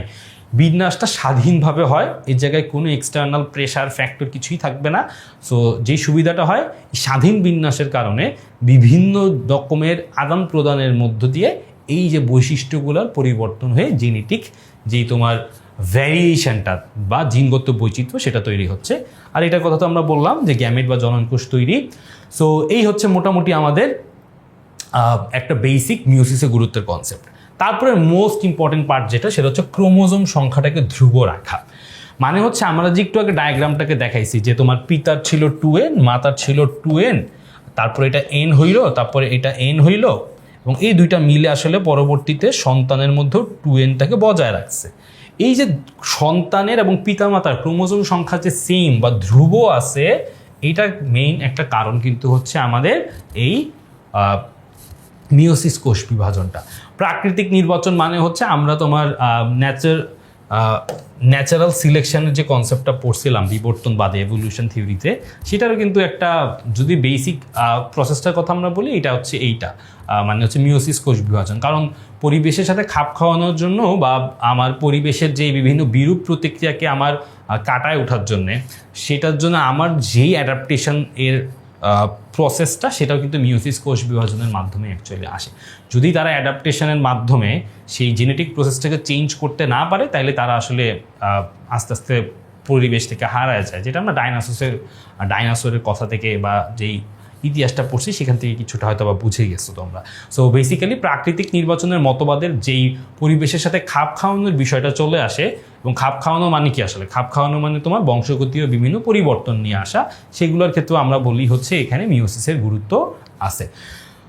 তারপরে হচ্ছে বংশগতীয় রোগের যেই ঝুঁকি, মানে আমাদের যেটা আমরা বলি কমনলি, যে যেই সব দেশে সাধারণত খুব নিকট আত্মীয়দের মধ্যে তোমার বিবাহ প্রক্রিয়াটা সম্পন্ন হয়, তাদের মধ্যে আসলে তোমার জেনেটিক্যাল যেই বিভিন্ন রোগ, বংশগতীয় রোগ হওয়ার সম্ভাবনাটা অনেক বেশি। মিওসিস কোষ বিভাজনের যেই জেনেটিক পুনর্বিন্যাসটা ঘটে, এই বিন্যাসটায় যত বেশি ভ্যারিয়েশন থাকবে, তত বেশি হচ্ছে তোমার ওই সেম জিনগুলা থাকার যে সম্ভাবনাটা সেটা কমে যাবে। যেমন খুব নিকটাত্মীয়র মধ্যে বিয়ে হলে দেখা যায় জিনগুলো খুব কাছাকাছি হয়, তখন আসলে তার মধ্যে বিন্যাসের যেই এক্সটেন্ট সেটা কমে যায়। তো সেম জিনটাই দেখা যায় আবার রিপিট হয়। তো সেম জিন রিপিট হলে দেখা যায় সেটা যদি ডিফেক্টেড হয়, সেই ডিফেক্টেড জিনটাই আবার রিপিট হয়, তখন বংশগতীয় রোগটা বেশি হয়। আর যদি তোমার সেই জায়গাতে একটু দূরবর্তী বলতে বলা যায় যে আত্মীয়র ব্লাড কানেকশনটা যদি একটু দূরে হয়, তখন সেই জায়গায় হচ্ছে জেনেটিক যে ভ্যারিয়েশনটা আরও বেশি থাকে। সেখানে তোমার জেনেটিক যেই তোমার আবার বিন্যাসটা, জিনগত বিন্যাসটা আরেকটু এক্সটেন্ড বাড়ে, তখন আসলে সেম জিনের, ডিফেক্টিভ জিনের রিপিটেশনের যে সম্ভাবনা সেটা কমে আসে। এই জন্য বংশগতীয় রোগের ঝুঁকি কমাতেও এখানে ভূমিকা থাকে হচ্ছে মিওসিস কোষ বিভাজনের। প্রজননের ভূমিকা তো আমরা বললাম, যৌন প্রজননের মূল একটা মাধ্যমই হচ্ছে তোমার অ্যাকচুয়ালি এই মিওসিস কোষ বিভাজন। সো আমরা ঘ নম্বর প্রশ্নের জন্য যখন দেখব, এই মিওসিস কোষ বিভাজনটা is one of the most important topic. ঘয়ের গুরুত্ব মানে কোষ বিভাজনের গুরুত্বের মিওসিস এর গুরুত্ব, এইটার জন্য হচ্ছে এই পার্টটুকু আমার জন্য খুবই ইম্পর্টেন্ট। সো আসো এবার আমরা একটু বেসিক থিওরি নিয়ে অনেকক্ষণ আলোচনা করলাম। থিওরির পরে আমরা আসলে এখান থেকে বিভিন্ন টাইপের প্রশ্ন চলে যাব, কিন্তু এখানে একটা ঘটনা আছে, সেটা হচ্ছে শুধু মিওসিস কোষ বিভাজন থেকে প্রশ্ন বা শুধু মাইটোসিস কোষ বিভাজন থেকে প্রশ্ন একটু কম আসে, মূলত এই দুইটা মিলায় প্রশ্ন বেশি আসে। শুধু মাইটোসিস থেকে প্রশ্ন আসতে দেখা গেল, শুধু মিওসিস থেকে প্রশ্ন আসতে দেখা যায় না। মানে শুধু মিওসিস কোষ বিভাজনের প্রশ্ন আসে না, বাট শুধু মাইটোসিস বিভাজনের পর্যায়ে গুরুত্ব নিয়ে প্রশ্ন আসে। মূলত মেইন থিমটা হচ্ছে মিওসিস আর মাইটোসিসকে একটু মিলায় প্রশ্ন, এই ক্যাটাগরিটা বেশি। তো আমরা জাস্ট টাইপগুলো এইভাবে ভাগ করছি যে তোমার আসলে প্রশ্নের ধরনটা কেমন হয়। কোথাও উদ্দীপকে কিছু তথ্য থাকে, কোথাও উদ্দীপকে ছবি থাকে, কোথাও মাইটোসিস মিওসিস সংক্রান্ত কিছু ডায়াগ্রাম থাকে, আবার কোথাও হয়তো বা তোমার অন্যান্য কিছু ধরনের তোমার তথ্য দিয়ে তোমাকে প্রশ্নগুলো করে। সো আমরা চলো এই টাইপগুলো ধরে ধরে একটু দেখে ফেলি, যদিও বেসিক্যালি সবগুলো প্রশ্নেই মাইটোসিস মিওসিস মিলানো প্রশ্নই আসলে আমরা বেশি দেখব। প্রথমে আমরা এখানে একটু দেখি যে জবা গাছের কচি কাণ্ডে, জবা গাছের কচি কাণ্ডে এবং পরাগধানীর কোষ বিভাজন। তার মানে কচি কাণ্ডটা ধীরে ধীরে বড় হবে, তার মানে এখানে দৈহিক বৃদ্ধি ঘটবে। তাইলে কচি কাণ্ডে কি হবে? কচি কাণ্ডে দৈহিক বৃদ্ধি ঘটতেছে।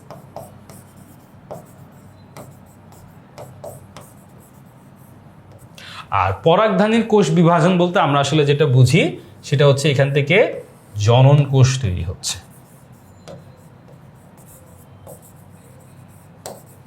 জনন কোষ তৈরি হচ্ছে। তো এই দুইটা বেসিক ইনফরমেশনের উপরে বেস করে আমরা কিন্তু এখান থেকে প্রশ্নগুলোর অ্যান্সার খুব সহজে বের করতে পারি।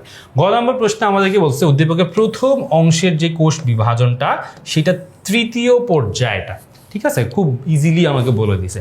প্রথম অংশের কোষ বিভাজন মানে কি? দৈহিক বৃদ্ধি ঘটে কিসের মাধ্যমে? দৈহিক বৃদ্ধিটা ঘটে হচ্ছে তোমার মাইটোসিস কোষ বিভাজনের মাধ্যমে। তাহলে আমাকে মাইটোসিস কোষ বিভাজনের তৃতীয় যে পর্যায়টা সেইটার চিত্রসহ, এখানে বলেই দিছে চিত্রসহ। সো চিত্র না লিখলে কিন্তু তোমার জন্য 1 থেকে 1.5 আগেই মাইনাস হয়ে যাবে। সো -1 তোমার জন্য একদম অবধারিত যদি তুমি চিত্রটা না আঁকো। অনেক সময় হাফ মার্কসও মানে 3 নম্বরের মধ্যে 1.5 কেটে দিতে পারে। তাহলে কোষ বিভাজনটা তৃতীয় পর্যায়। তৃতীয় পর্যায়টা কি? Prophase, prometaphase, metaphase. তার মানে আমার এখানে কি চাইছে? তৃতীয় পর্যায় মানে মেটাফেজ ধাপের সচিত্র বর্ণনা চাইছে। ওকে, তাহলে মেটাফেজ ধাপের সচিত্র বর্ণনা মানে আমরা এতক্ষণ ধরে মেটাফেজ নিয়ে অনেক আলোচনা করছি। সো মেটাফেজ ধাপের সচিত্র বর্ণনা বলতে আমাদেরকে মূলত ওই আলোচনাতেই চলে যেতে হবে। ওকে, সো প্রথম অংশে কোষ বিভাজনের এই যে জিনিসটা হচ্ছে আমাদের মাইটোসিস কোষ বিভাজন, এবং তার মধ্যে হচ্ছে তৃতীয় ধাপ মেটাফেজ ধাপ, সেটার আমরা পয়েন্ট আকারে লিখলাম, তারপরে হচ্ছে ছবিটা দিলাম, তাইলে আমাদের ডান। আচ্ছা, তারপরে যেই প্রশ্নটা আমাদের করছে যে দ্বিতীয় অংশের বিভাজন প্রক্রিয়া, দ্বিতীয় অংশটা কি? দ্বিতীয় অংশটা হচ্ছে আমাদের মিওসিস কোষ বিভাজন ছিল। জনন কোষ তৈরিটা মিওসিস কোষ বিভাজনের। ওকে, মিওসিস কোষ বিভাজনে প্রজাতির বৈচিত্র্যটা রক্ষা হয়। হ্যাঁ, মানে প্রজাতির বৈচিত্র্য সৃষ্টি হয়, মানে পরিবর্তন আসে। তাহলে এই বৈচিত্র্যটা যে তৈরি হয় এটা আমরা খুব ভালোভাবে বলবো। এবং প্রজাতির বৈচিত্র্যতার কথা আমরা যখন বলতে যাব, এখানে আমাদেরকে অবশ্যই জিনগত যেই তোমার পুনর্বিন্যাসটা, সেইটার জন্য আমাদেরকে ক্রসিং ওভারের কথাটা মূলত এখানে ব্যাখ্যা করতে হবে। কিসের কথা ব্যাখ্যা করতে হবে? Crossing over. এবং ক্রসিং ওভারের কথাটা আমার এখানে আসাটা খুবই ইম্পর্টেন্ট। সো ক্রসিং ওভারের যে কনসেপ্টটা ছিল যে স্বাধীনভাবে ক্রোমোজোমের বিন্যাস ঘটবে এবং এই জেনেটিক ম্যাটেরিয়ালের এক্সচেঞ্জ হবে, আদান প্রদান হবে, ক্রসিং ওভার ঘটবে। সো এই কনসেপ্টটার উপরে বেস করে আমরা বলতে পারি যে মিওসিস কোষ বিভাজনে কি ঘটে? প্রজাতির মধ্যে বৈচিত্র্যটা তৈরি হয়। তো আমাদের মোটামুটি ওই বেসিক ঘটনাটা যেটা, সেটা আমাদেরকে এখান থেকে বলতে হবে। আচ্ছা, তারপরে আমরা যেটাতে চলে আসবো সেটা হচ্ছে যে উদ্দীপকে তোমার ডায়াগ্রাম দেয়া থাকতে পারে, এবং এই টাইপের প্রশ্নই সবচেয়ে বেশি এই চ্যাপ্টার থেকে আসে। তাহলে এই চ্যাপ্টার থেকে ডায়াগ্রাম দেয়া প্রশ্নই সবচেয়ে বেশি পরীক্ষাতে উদ্দীপকে সাধারণত দেয়, বা এই টাইপের প্রশ্নই সাধারণত পরীক্ষাতে সবচেয়ে বেশি আসে। আচ্ছা, তো আমরা একটু দেখি চিত্র এক্স এবং চিত্র ওয়াই। চিত্র এক্সে আমাকে বলতেছে 2n থেকে 2n এবং 2n, মানে হচ্ছে ক্রোমোজোম সংখ্যাটা কি আছে? ক্রোমোজোম সংখ্যাটা ধ্রুব আছে, বা ক্রোমোজোম সংখ্যার কোনো পরিবর্তন হয় নাই। ক্রোমোজোম সংখ্যার কোনো পরিবর্তন নাই, সেম। ক্রোমোজোম সংখ্যার যেহেতু কোনো পরিবর্তন হয় নাই, তাহলে এটা হবে মাইটোসিস কোষ বিভাজন। আর সবসময় মনে রাখবো মাইটোসিস কোষ বিভাজনটা একটা ধাপেই হয়, একটা ধাপেই হয়। আর মিওসিস কোষ বিভাজনটা সাধারণত 2টা ধাপে হয়। প্রথম ধাপে কোষ বিভাজনটা এমনভাবে হয় যে ক্রোমোজোম সংখ্যাটা অর্ধেক হয়ে যায়, দ্বিতীয় ধাপে ক্রোমোজোম সংখ্যাগুলো ধ্রুব থাকে। এই হচ্ছে তাহলে আমাদের দুইটা বেসিক কনসেপ্ট, এটা খুবই সহজ। গতে আমাকে বলছে চিত্র এক্স এর জন্যে, মিনস হচ্ছে মাইটোসিস কোষ বিভাজনের জন্যে সর্বশেষ ধাপ মানে কি? Prophase, prometaphase, metaphase, anaphase and telophase. So telophase ধাপ সম্পর্কে আমার কাছে বিস্তারিত জানতে চাইছে, এবং এইখানে তুমি যদি একটু খেয়াল করে দেখো, এখানে কিন্তু চিত্রের কথা বলা নাই। মিনস এখানে কিন্তু আমাকে বলে নাই যে সচিত্র বর্ণনা করো বা চিত্র সহ বর্ণনা করো। তাইলে কি আমি চিত্র আঁকবো না? প্রশ্নটা যেইভাবেই আসুক, আমি চিত্র আঁকতে বলুক বা না বলুক, আমার কাজ হচ্ছে এখান থেকে চিত্র আমাকে আঁকতে হবে। তাহলে টেলোফেজ পর্যায়ে চিত্র সহ বর্ণনাটা আমাকে এখান থেকে দিয়ে দিতে হবে। তারপরে আমরা যেটা দেখব সেটা হচ্ছে যে এক্স আর ওয়াই এর মধ্যে কোনটা মুখ্য ভূমিকা পালন করে। এখন এক্স হচ্ছে মাইটোসিস, ওয়াই হচ্ছে মিওসিস। কিসে মুখ্য ভূমিকা পালন করে? জিনগত বৈচিত্র্য। বৈচিত্র্য মানেই সেটা হয়ে যাবে মিওসিস। প্রজাতি টিকিয়ে রাখতে, প্রজাতি কিভাবে টিকায় রাখে? কারণ পিতামাতার ক্রোমোজোম সংখ্যা তারপর হচ্ছে তোমার যেই সন্তানের ক্রোমোজোম সংখ্যা সেটা সমান হয়। তাহলে প্রজাতি টিকায় রাখতে এবং জিনগত বৈচিত্র্য তৈরিতে মূলত চিত্র ওয়াইটা সবচেয়ে বেশি ভূমিকা রাখতেছে। সো আমরা একটু ঘয়ের প্রশ্নের উত্তরটাতে চলে যাই। আচ্ছা, টেলোফেজ পর্যায়ে সচিত্র বর্ণনা, এই যে চিত্র সহ দিলাম। আর এখান থেকে আমরা আচ্ছা, এই যে মাইটোসিস প্রক্রিয়ায় ক্রসিং ওভার ঘটে না, জিনের বিনিময় ঘটে না। এই প্রক্রিয়ায় দৈহিক বৃদ্ধি ঘটলেও জিনগত বৈচিত্র্য তৈরি হয় না। তারপরে জীব প্রতিকূল পরিবেশে অভিযোজিত হইতে পারে না। মানে হচ্ছে কিভাবে জিনগত বৈচিত্র্য মাইটোসিসে হয় না কিন্তু মিওসিসে হয়, এই জিনিসটা জাস্ট আমরা এখান থেকে বুঝায় বলতেছি। মিওসিস বিভাজনে কি হয়? জিনগত বৈচিত্র্য তৈরি হয় এবং বংশগতীয় যেই ধারাটা সেটা বজায় থাকে। সো আমি তোমাকে এখান থেকে যেটা বলবো যে ক্রসিং ওভারের কথা এখান থেকে বলতেছে, এবং প্রজাতির টিকে থাকার মধ্যে দিয়ে এই বৈচিত্র্যটা তৈরির মূল কারণটাই হচ্ছে এইটা। এইখানে তো এইভাবে বলছে, তুমি যে কাজটা করবা যখন তোমাকে প্রজাতির কথা টিকায় রাখার কথা বলতেছে, তুমি চেষ্টা করবা এই ডায়াগ্রামটা অ্যাড করে দেওয়ার জন্য। কারণ ক্রোমোজোম সংখ্যা যে ধ্রুব আছে পিতামাতা এবং সন্তানের মধ্যে, এটা এই ডায়াগ্রাম দিয়ে বোঝা যায়। সুতরাং চেষ্টা করবা সবসময় একটু ডায়াগ্রামগুলো যাতে প্রশ্নের সাথে অ্যাড করে দেওয়ার জন্য, এবং প্রশ্নে তোমাকে চিত্র আঁকতে বলুক বা না বলুক, সবসময় তোমার কাজ হবে যাতে তুমি চিত্রগুলা অ্যাড করে দিতে পারো। তো চলো এরপরে আমরা ডায়াগ্রাম সংক্রান্ত আরেকটা প্রশ্ন দেখি। এইটাতে প্রথম এক্স অংশের কথা বলতেছে, তারপরে ওয়াই অংশের কথা বলতেছে। এক্স বিভাজন, সো আমরা একই প্রশ্নের মধ্যে আসলে তোমার বা একই ডায়াগ্রামের মধ্যে তারা মাইটোসিস এবং মিওসিসের কনসেপ্টটাকে নিয়ে আসার চেষ্টা করছে। তো প্রথম যে এক্স অংশটার কথা যদি আমরা দেখি, 2n থেকে 2n, যেহেতু ক্রোমোজোম সংখ্যা চেঞ্জ হয় না, এটাকে আমরা বলবো অবশ্যই এটা মাইটোসিস। আর ওয়াই অংশটার দিকে যদি আমরা তাকাই, ওয়াই অংশটার দিকে তাকাইলে আমরা দেখবো যে এখানে ক্রোমোজোম সংখ্যাটা এখান থেকে অর্ধেক হয়ে গেছে। তাহলে অর্ধেক হয়ে গেছে মানে এটাকে আমরা বলবো মিওসিস। ওকে, তাইলে এখান থেকে আমরা মাইটোসিসের পার্টও দেখলাম, মিওসিসের পার্টও দেখলাম। এবার প্রশ্নতে গতে যেটা বলছে, আমাদের এক্স এর বিভাজন যখন হচ্ছে, এক্স এর বিভাজন মানে মাইটোসিস কোষ বিভাজন, যেই ধাপে ক্রোমোজোমগুলো মেরুমুখী হয়। Very important. দেখো আমি তোমাকে বলছিলাম প্রশ্নতে মাঝে মাঝে কি করে, একটা তথ্য দেয়, যে তথ্যের মাধ্যমে তোমাকে বুঝতে হয় যে এটা আসলে কোন ধাপ। সো তোমরা একটু জাস্ট চিন্তা করো যে কোন ধাপে ক্রোমোজোমটা মেরুমুখী হয়, মানে দুইটা মেরুর দিকে ধীরে ধীরে চলে যাইতে থাকে। তো মেরুর দিকে চলে যাইতে হলে তো পরস্পর থেকে বিচ্ছিন্ন হইতে হবে, দেন চলে যাইতে থাকবে। সো জাস্ট একটু চিন্তা করো, আশা করি তোমরা এটা ধরে ফেলতে পারবা। জীবের ক্রোমোজোম আমি তোমাদেরকে বলে দিব অবশ্যই, জাস্ট 2-1 মিনিট চিন্তা করলেই তোমরা এটা পেয়ে যাবা। জীবের ক্রোমোজোম সংখ্যার সমতা রক্ষার জন্যে, ক্রোমোজোম সংখ্যার সমতা রক্ষার জন্য ওয়াই বিভাজনের গুরুত্ব তোমার কাছে জানতে চাইছে। তাহলে আসলে আমরা একটু প্রশ্ন দুইটার অ্যান্সারটা দেখে ফেলি। প্রথমে হচ্ছে ক্রোমোজোম মেরুমুখী হয়, পরস্পর থেকে এই ক্রোমাটিডগুলো বিচ্ছিন্ন হয়ে চলে যেতে থাকবে আমাদের চতুর্থ ধাপটাতে, অর্থাৎ অ্যানাফেজ ধাপে। তার মানে চতুর্থ ধাপ বা অ্যানাফেজ পর্যায়টাই হচ্ছে তোমার ক্রোমোজোম পরস্পর থেকে ক্রোমোজোমের যে দুইটা অংশ ক্রোমাটিড পরস্পর থেকে বিচ্ছিন্ন হয়ে দুইটা পার্টের দিকে চলে যাবে, সেটা হচ্ছে মূলত অ্যানাফেজ পর্যায়। তাহলে অ্যানাফেজ পর্যায়ে সচিত্র বর্ণনা। দেখো তো আমি এতক্ষণ ধরে বলছি তোমাকে যে বেশি মেটাফেজ অ্যানাফেজ সম্পর্কে প্রশ্ন আসে, টেলোফেজ সম্পর্কেও আসে, সেটাও তোমরা দেখলা। তাহলে এই অ্যানাফেজের সচিত্র বর্ণনাটা আমাদেরকে মূলত এখানে দিতে হবে, যেটা আমরা অলরেডি অনেক বিস্তারিত আলোচনা করছি। এবার জীবের ক্রোমোজোম সংখ্যার সমতা রক্ষায় ওয়াই বিভাজনের গুরুত্ব চাইছে। তাহলে ওয়াই বিভাজন বলতে আসলে আমরা কি বলছি? প্রথমে আমরা বলছি ওয়াই বিভাজন বলতে আমরা মিওসিস কোষ বিভাজনকে বোঝাচ্ছি। এখন ক্রোমোজোমের সমতা বলতে আসলে কি বোঝায়? আমি যে একটু আগে ডায়াগ্রামটা দেখাইছি, এটাই হচ্ছে সেটার মূল কথা, যে পিতার ক্রোমোজোম মাতার ক্রোমোজোম যদি একসাথে হয়ে যাইতো তাহলে এটা হয়ে যেত 4n, কিন্তু সেটা হয় না। না হয়ে ঘটনাটা কি ঘটে?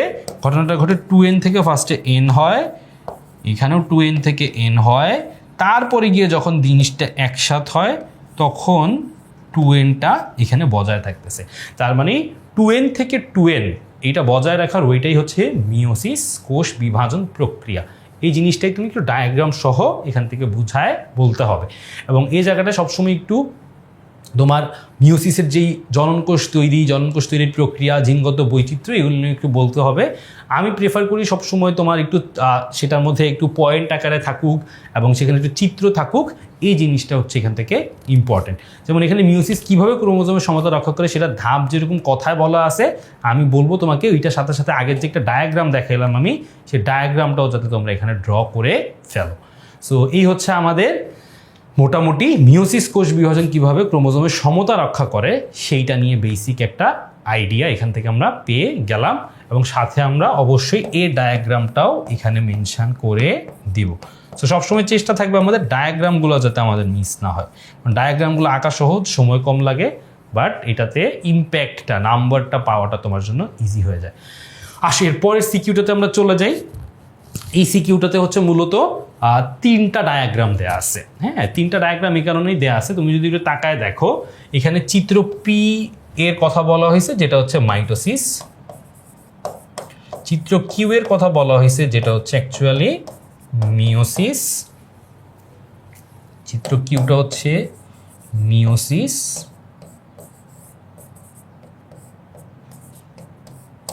এবং চিত্র আর এর কথা বলা হয়েছে যেটা আমি একটু আগে বলছি তোমাকে, ক্রোমোজোম সংখ্যার পরিবর্তন হয় নাই, বাট মাইটোসিস কোষ বিভাজন যেখানে 1টা থেকে 2টা হওয়ার কথা, এইটা সেখানে 1টা থেকে 3টা হয়ে গেছে। তার মানে এখানে বিভাজনের যে নিয়ন্ত্রণটা ছিল সেই নিয়ন্ত্রণটা আসলে নষ্ট হয়ে গেছে। এই নিয়ন্ত্রণ নষ্ট হওয়ার জন্য এটাকে আমরা আসলে কি বলবো? এটাকে আমরা টিউমার বা ক্যান্সার বলতে পারি, বা অনিয়ন্ত্রিত মাইটোসিস এখানে বলতে পারি।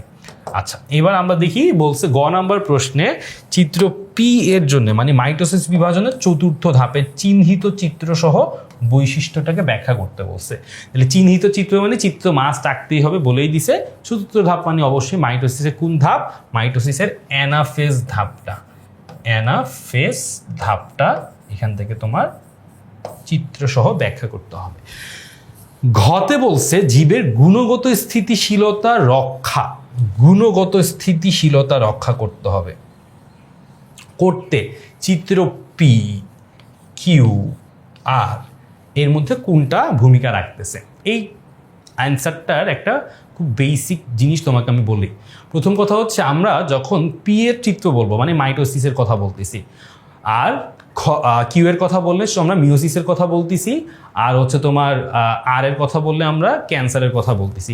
3টারই আলাদা আলাদা করে গুরুত্বটা আমাদেরকে ব্যাখ্যা করতে হবে। হ্যাঁ, যেহেতু আমার কাছে 3টা প্রশ্ন সম্পর্কেই জানতে চাইছে, তাই না? পি সম্পর্কে, কিউ সম্পর্কে, আর সম্পর্কে। তো আমরা বলতেছি যে পি হচ্ছে মাইটোসিস কোষ বিভাজন, এবং এই মাইটোসিস কোষ বিভাজনের গুরুত্ব আছে, সেই গুরুত্বটা আমাদেরকে ব্যাখ্যা করতে হবে।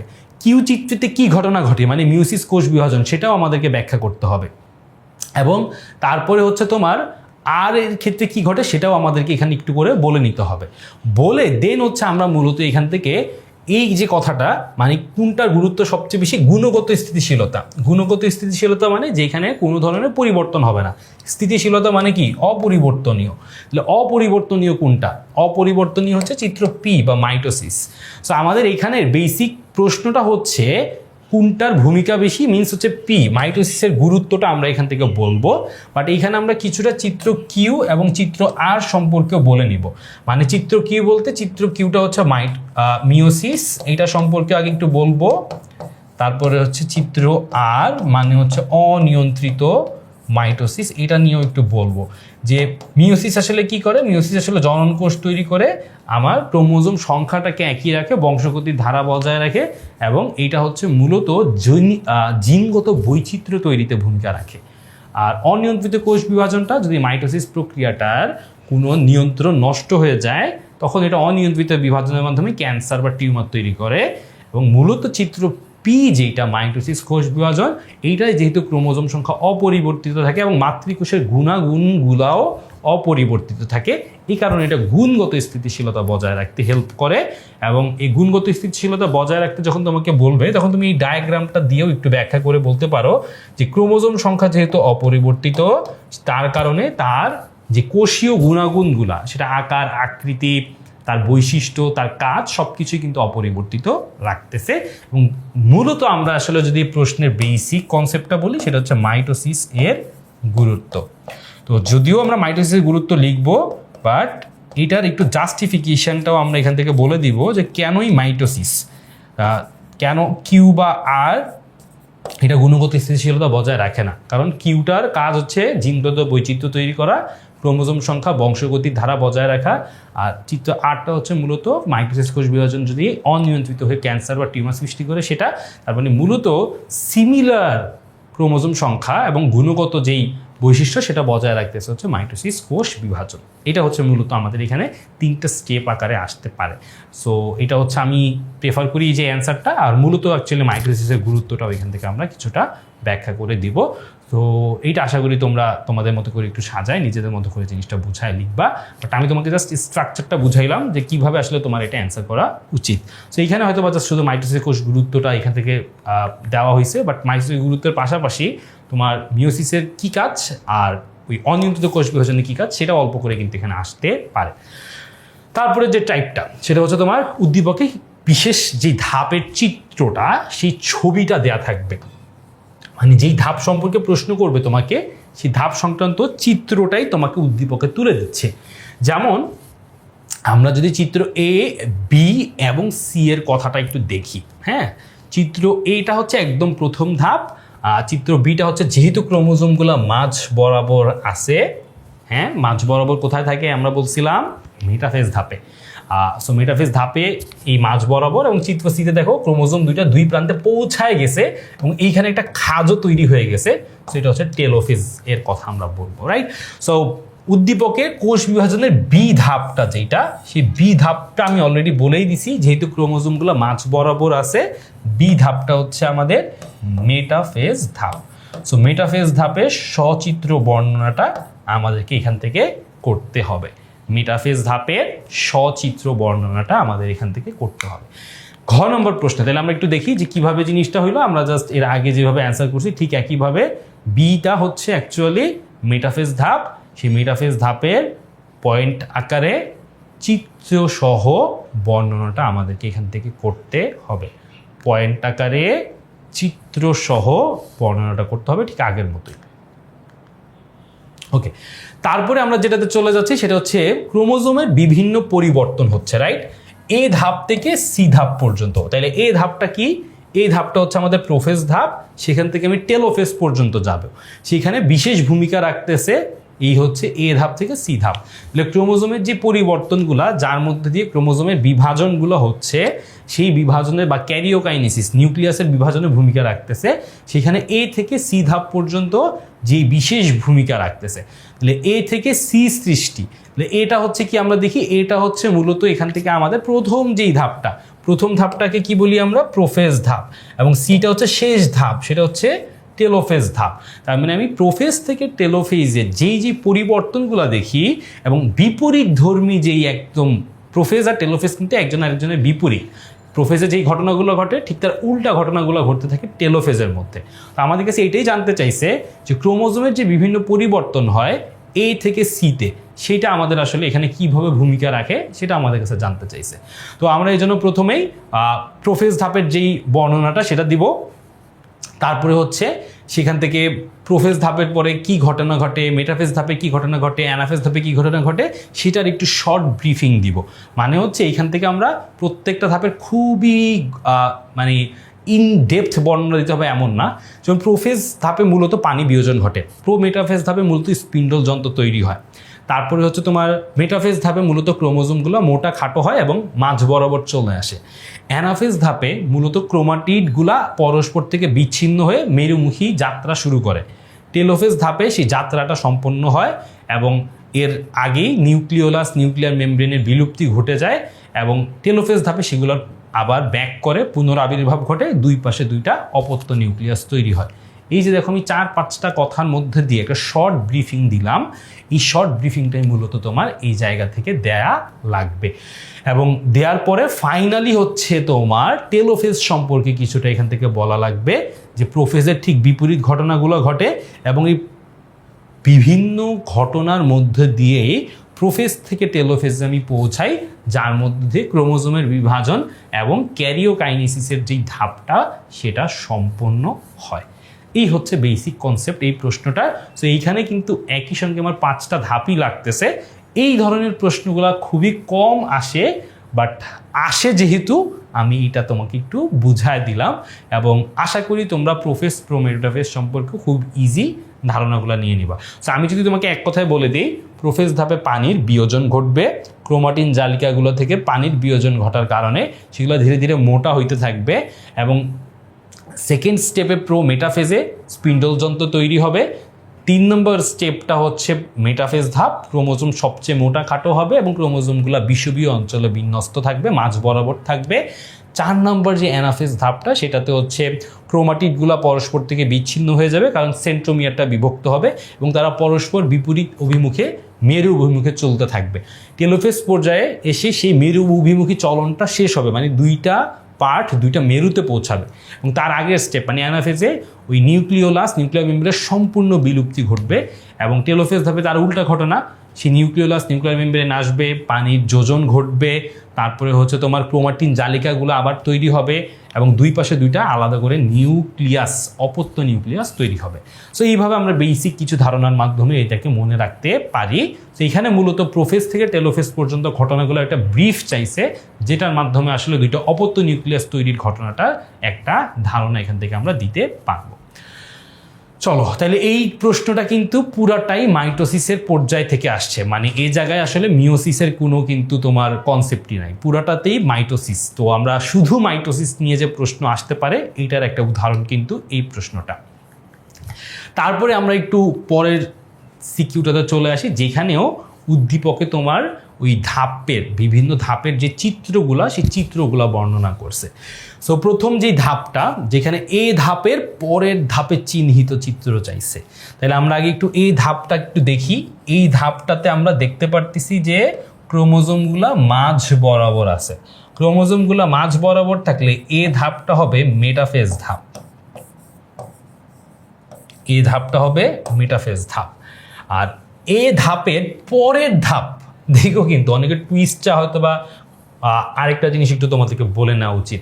অনেকে যেটা করে যে খুব কমন প্রশ্নগুলো আসলে না পড়েই অ্যান্সার দেওয়া শুরু করে, মানে বোঝারই চেষ্টা করে না প্রশ্নতে কি বলছে।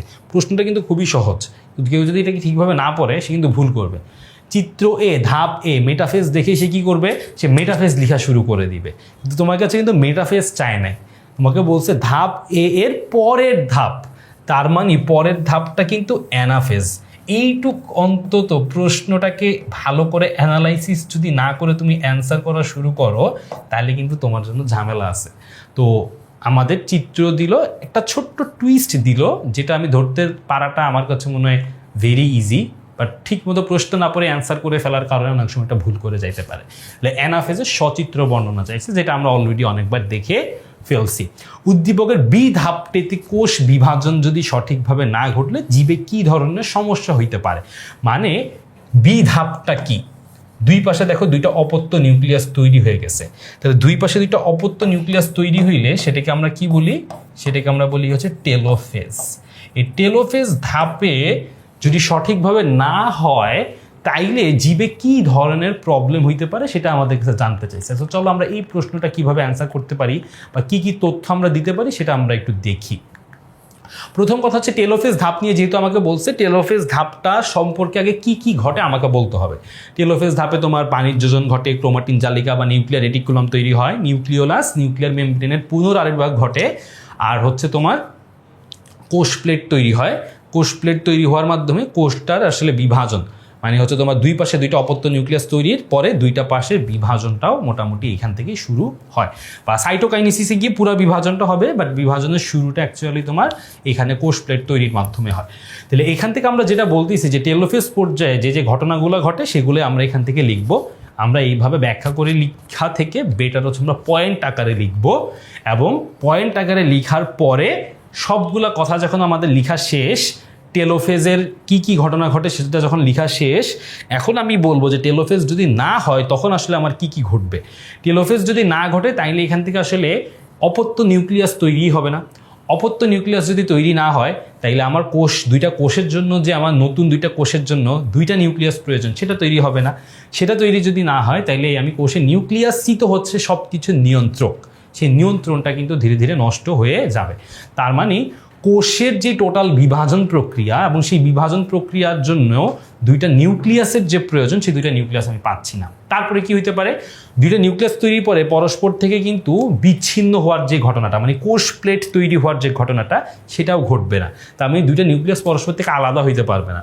ক্যারিওকাইনেসিস যদি প্রপারলি শেষ না হয়, মানে টেলোফেজ যদি ঠিকভাবে শেষ না হয় তাহলে সাইটোকাইনেসিসও ঠিকভাবে হইতে পারতেছে না। সো আলটিমেটলি টেলোফেজ যদি না ঘটে তাহলে কোষের যে নিয়ন্ত্রণ এবং বিভাজন সেটা কিন্তু সঠিকভাবে হবে না। বিভাজন কেন হবে না? কারণ কোষ প্লেট তৈরি হচ্ছে না। নিয়ন্ত্রণ কেন নষ্ট হয়ে যাবে? কারণ অপত্য নিউক্লিয়াসগুলো প্রপারলি তৈরি হবে না। এই হচ্ছে টেলোফেজের ঘটনার বেসিকটা আমরা এখান থেকে জাস্ট বলে দেন আমরা বলবো যদি এই ঘটনাগুলো না ঘটে তাহলে এই সমস্যাগুলা হবে। ওকে, সো আমরা পরের সিকিউটাতে চলে যাই, যেখানে হচ্ছে মূলত আমাদেরকে একটা জবা ফুল দিছে। জবা ফুলের উপরের যে তোমার পুংদণ্ড বা পরাগ ধানির যে অংশটা সেখানে আমাদেরকে দেখাইছে, আর নিচে হচ্ছে তার কচি কাণ্ডতে দেখাইছে। সো এক্স আর ওয়াই দুইটা পার্টে আমাকে বলছে হচ্ছে উদ্দীপকে এক্স চিত্রে সংগঠিত। এক্স চিত্র মিন্স তার দেহ, এটা কি তার দেহ, তাই না? দেহ মানে এখানে কচি কাণ্ড। যে প্রথম প্রশ্নটা সচিত্র ভার্সন, কচি কাণ্ড। সো কচি কাণ্ডে যে বিভাজন ঘটবে, কচি কাণ্ডে কি বিভাজন ঘটবে? কচি কাণ্ডে অবশ্যই মাইটোসিস কোষ বিভাজন ঘটবে, এবং এই মাইটোসিস কোষ বিভাজনের তৃতীয় ধাপটা সম্পর্কে আমার কাছে জানতে চাইছে। তৃতীয় ধাপটা কি? মেটাফেজ। সো তোমাদেরকে আমি যেটা বলছিলাম যে সবচেয়ে বেশি পরীক্ষাতে আসলে এই মেটাফেজ এবং অ্যানাফেজটাই বারবার ঘুরে ফিরে গ নম্বরে আসে, টেলোফেজটাও আসে কম। সো তৃতীয় ধাপ সম্পর্কে যেহেতু জানতে চাইছে, আমরা মেটাফেজ ধাপের সচিত্র বর্ণনা এখান থেকে আমাদের কাছে জানতে চাইছে। তারপরে আমাকে বলছে এক্স আর ওয়াই। দেখো ওয়াই হচ্ছে যেহেতু এইটা পরাগধানী আমরা ধরতে পারি, সেখানের মধ্যে অবশ্যই বিভাজনটা হবে মিওসিস বিভাজন। সো মাইটোসিস এবং মিওসিসের তুলনামূলক আলোচনা আমাকে এখান থেকে লিখতে বলছে। সো যেহেতু তুলনামূলক আলোচনা মিনস আমি বলতে পারি মাইটোসিস এবং মিওসিসের পার্থক্য, এটা আমি একটু পরের প্রশ্নে আর একটু ডিটেলসে পড়াবো। সেইখানে আমি আর খুব বেশি এটা নিয়ে আলোচনা করতেছি না, এতক্ষণ অনেক আলোচনা করছি। যেই জিনিসটার দিকে আমি ফোকাস করতে চাই তোমাদেরকে সেটা হচ্ছে এই যে মাইটোসিস আর মিওসিসের তুলনামূলক আলোচনা যখন বলে, এখানে কিন্তু কোথাও ডায়াগ্রাম আঁকা নাই বা তুমি কোথাও ডায়াগ্রাম মেনশন করতেছো না।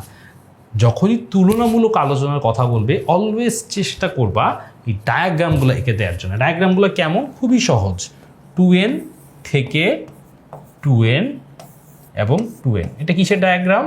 এটা মাইটোসিসের ডায়াগ্রাম। তারপরে মিওসিসের ডায়াগ্রামটা যদি আমরা আঁকি, 2n থেকে প্রথমে কি তৈরি হয়? n তৈরি হয়, প্রথম ধাপ।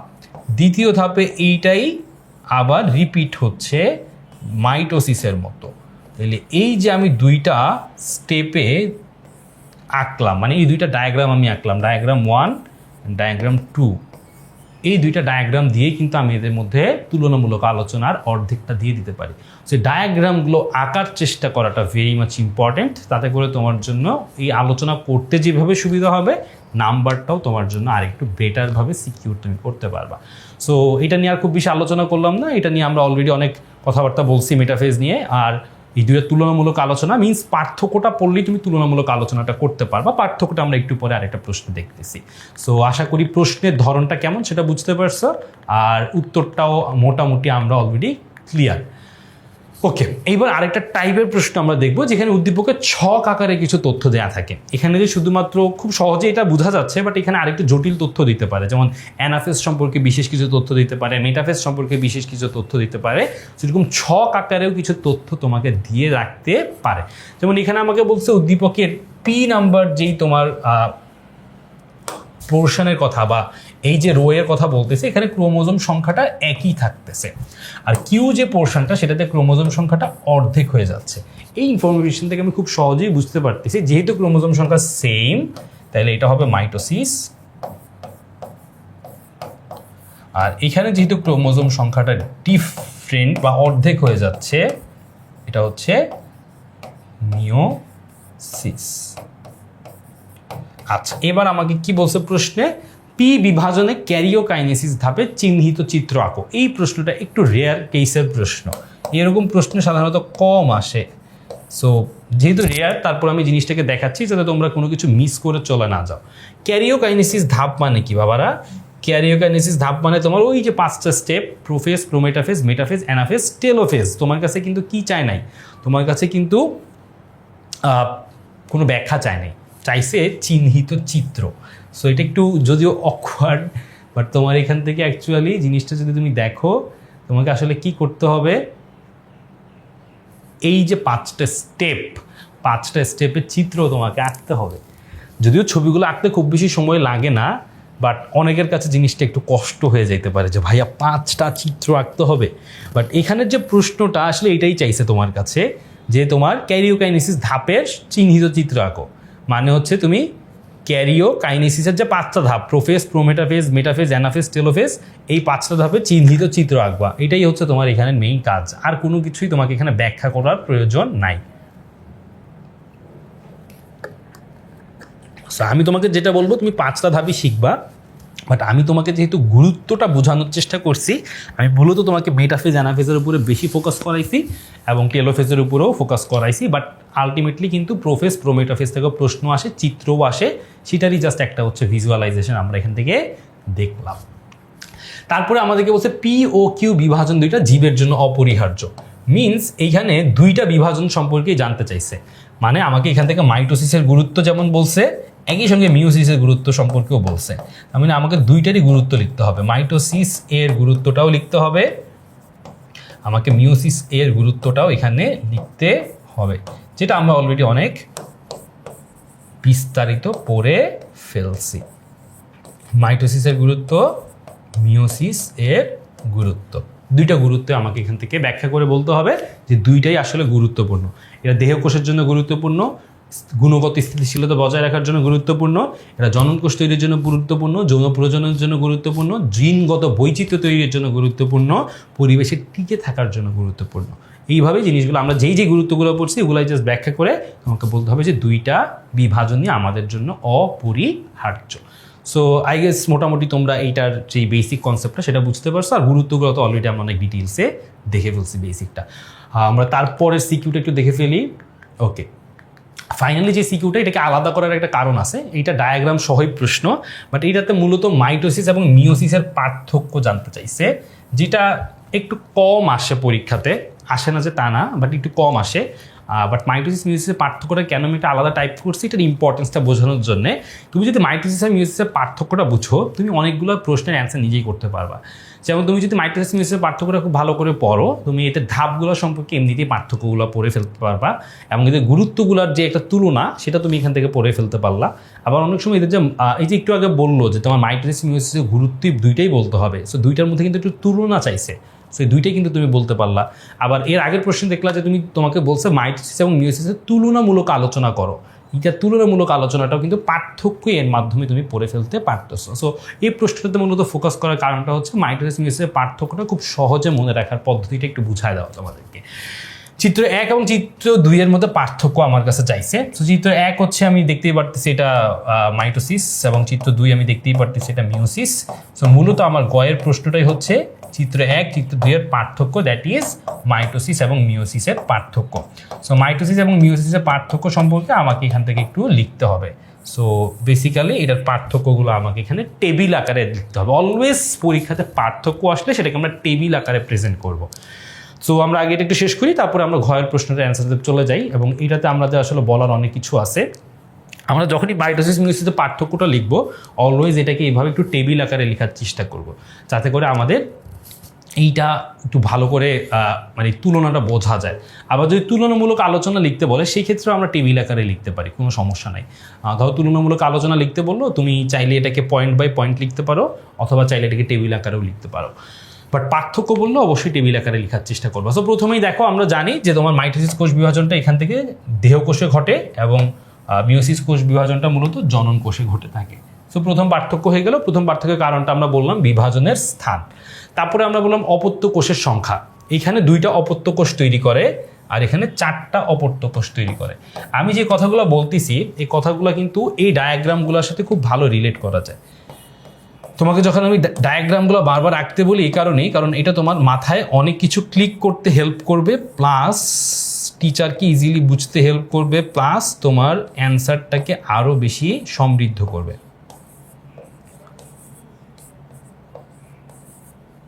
ওকে, সো প্রথমেই আমরা বলে দিছি যে এটা দেহকোষে, এটা জনন কোষে।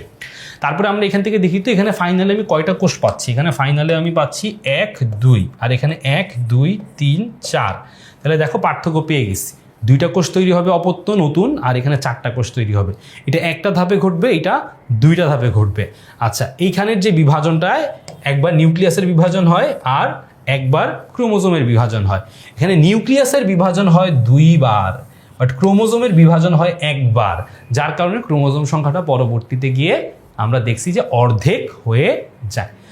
তারপরে আমরা দেখছি ক্রোমোজোম সংখ্যা, ওই যে বললাম ক্রোমোজোম সংখ্যা সমান ক্রোমোজোম সংখ্যা অর্ধেক, ডায়াগ্রাম দেখে এটা বলতে পারতেছো। তারপরে আমরা বলবো যে প্রোফেজের বৈশিষ্ট্য। ক্রোমোজোম সাধারণত ক্রোমোমিয়ার দেখা যায় না, ক্রোমোজোমে সাধারণত ক্রোমোমিয়ার দেখা যায়। এখানে ক্রসিং ওভার হয় না, এখানে ক্রসিং ওভার ঘটে। জিনগত বৈশিষ্ট্য, এখানে সেম গুণাগুণ, মাতৃকোষের সাথে এখানে কোনো পার্থক্য থাকবে না, আর ওইখানে মাতৃকোষের সাথে এখান থেকে গুণাগত পার্থক্য তৈরি হবে বা বৈচিত্র্য তৈরি হয়।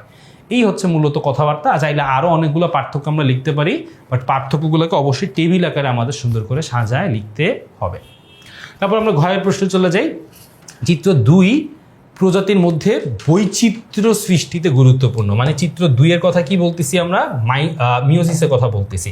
এটা বৈচিত্র্য তৈরিতে ভূমিকা রাখে। তাহলে মিয়োসিস যে বৈচিত্র্য তৈরিতে ভূমিকা রাখে, এইটার কনসেপ্টটা কোত্থেকে আসবে? এটার কনসেপ্টটা আসবে হচ্ছে তোমার 2টা জায়গা থেকে। একটা হচ্ছে ক্রসিং ওভার, এবং ক্রসিং ওভারটা হালকা করে ব্যাখ্যা করে আমরা যেটা বলতে পারবো যে এইটাই মূলত যে জায়গাটায় নিয়ে যায় আমাদেরকে, সেটা হচ্ছে স্বাধীন ক্রোমোজোমের বিন্যাস। স্বাধীনভাবে ক্রোমোজোমের বিন্যাসটাকে এটা প্রমোট করে বা হেল্প করে। স্বাধীনভাবে ক্রোমোজোমের বিন্যাস, এটাই হচ্ছে মূলত আমার জিনগত বৈচিত্র্য তৈরির জন্য মূল ভূমিকা পালন করে। সো মিয়োসিসের কিভাবে জিনগত বৈচিত্র্য তৈরি হয় সেটা নিয়ে আমরা অনেক আলোচনা অলরেডি করে ফেলছি। তাহলে মাইটোসিসের কাজটা হচ্ছে মূলত সম আকৃতি, সমগুণ সম্পন্ন এবং জিনগত স্থিতিশীলতা থেকে শুরু করে গুণগত স্থিতিশীলতা মানে অপরিবর্তনীয়। আর এখানে হচ্ছে বৈচিত্র্য তৈরি, মানে চেঞ্জ হবে, পরিবর্তন হবে, সেটা হচ্ছে মিয়োসিসের সাথে সম্পর্কযুক্ত। এবং মিয়োসিসের মধ্যে বিশেষ করে ক্রসিং ওভার এবং স্বাধীনভাবে, মানে ক্রসিং ওভারটাই আলটিমেটলি স্বাধীনভাবে ক্রোমোজোমের বিন্যাসটাকে প্রমোট করে। সো এইটাতেই হচ্ছে মূলত এখানে জিনগত বৈচিত্র্য তৈরি হয়। এই 2টা বিষয় আমরা একটু ব্যাখ্যা করে পয়েন্ট আকারে জিনিসটাকে লিখলেই আমাদের জন্য মোটামুটি এই কাজটা ডান। সো এই হচ্ছে মোটামুটি আমাদের চ্যাপ্টার 3 নিয়ে আলোচনা, যেখানে আমরা চ্যাপ্টার 3-এর বোর্ড প্রশ্ন অ্যানালাইসিস দেখলাম। তারপরে হচ্ছে কোন টপিকটা কিভাবে প্রশ্ন তো আসে, কতবার করে আসে, কোনটার ফ্রিকোয়েন্সি বেশি, কোনটার ফ্রিকোয়েন্সি কম, সেটা নিয়ে আলোচনা করলাম। এবং এর মাধ্যমে কিন্তু আমরা টোটাল যেই কনসেপ্ট, অধ্যায় 3 কোষ বিভাজনের এবং অধ্যায় 3 কোষ বিভাজনের যে প্রশ্ন অ্যানালাইসিস, প্রশ্নের টাইপ, প্রশ্নের অ্যান্সার কিভাবে করা উচিত সেগুলো নিয়ে আলোচনা হয়ে গেল। এবং এক ভিডিওতে তোমরা কিন্তু শুরু থেকে শেষ পর্যন্ত সবগুলা টাইপ দেখলা, সবগুলা কনসেপ্ট কভার করলা, অ্যানালাইসিসটাও বুঝে ফেললা। আশা করি পুরো ভিডিওটা কমপ্লিট করলে তোমার এসএসসি পরীক্ষার জন্য অন্তত অধ্যায় 3 কোষ বিভাজন নিয়ে আর কোনো প্রবলেম থাকবে না। আর তুমি যদি এরকম আরও বেশি আমাদের প্রশ্নের অ্যানালাইসিসগুলো, সাজেশনগুলো পেতে চাও, তাহলে তুমি আমাদের এই ভিডিওর কমেন্টে দেওয়ার যে লিঙ্কগুলো আছে সেখানে গেলে তুমি তোমাদের জন্য সব গুরুত্বপূর্ণ এসএসসি টপিকগুলো এবং সেটা অ্যানালাইসিসগুলো পেয়ে যাবা। তোমাদের বন্ধুদের সাথে অবশ্যই ভিডিওটা শেয়ার করবা এবং অবশ্যই তোমরা 10 স্কুলের সাথে কানেক্টেড থাকবা। সবাইকে অসংখ্য ধন্যবাদ। দেখা হবে নেক্সট এরকম আরও ভিডিও নিয়ে, যেখানে আমরা টোটাল বোর্ড প্রশ্নের অ্যানালাইসিস সহ তোমাদের জন্য সম্পূর্ণ প্রস্তুতি গাইডলাইন নিয়ে চলে আসবো। আল্লাহ হাফেজ।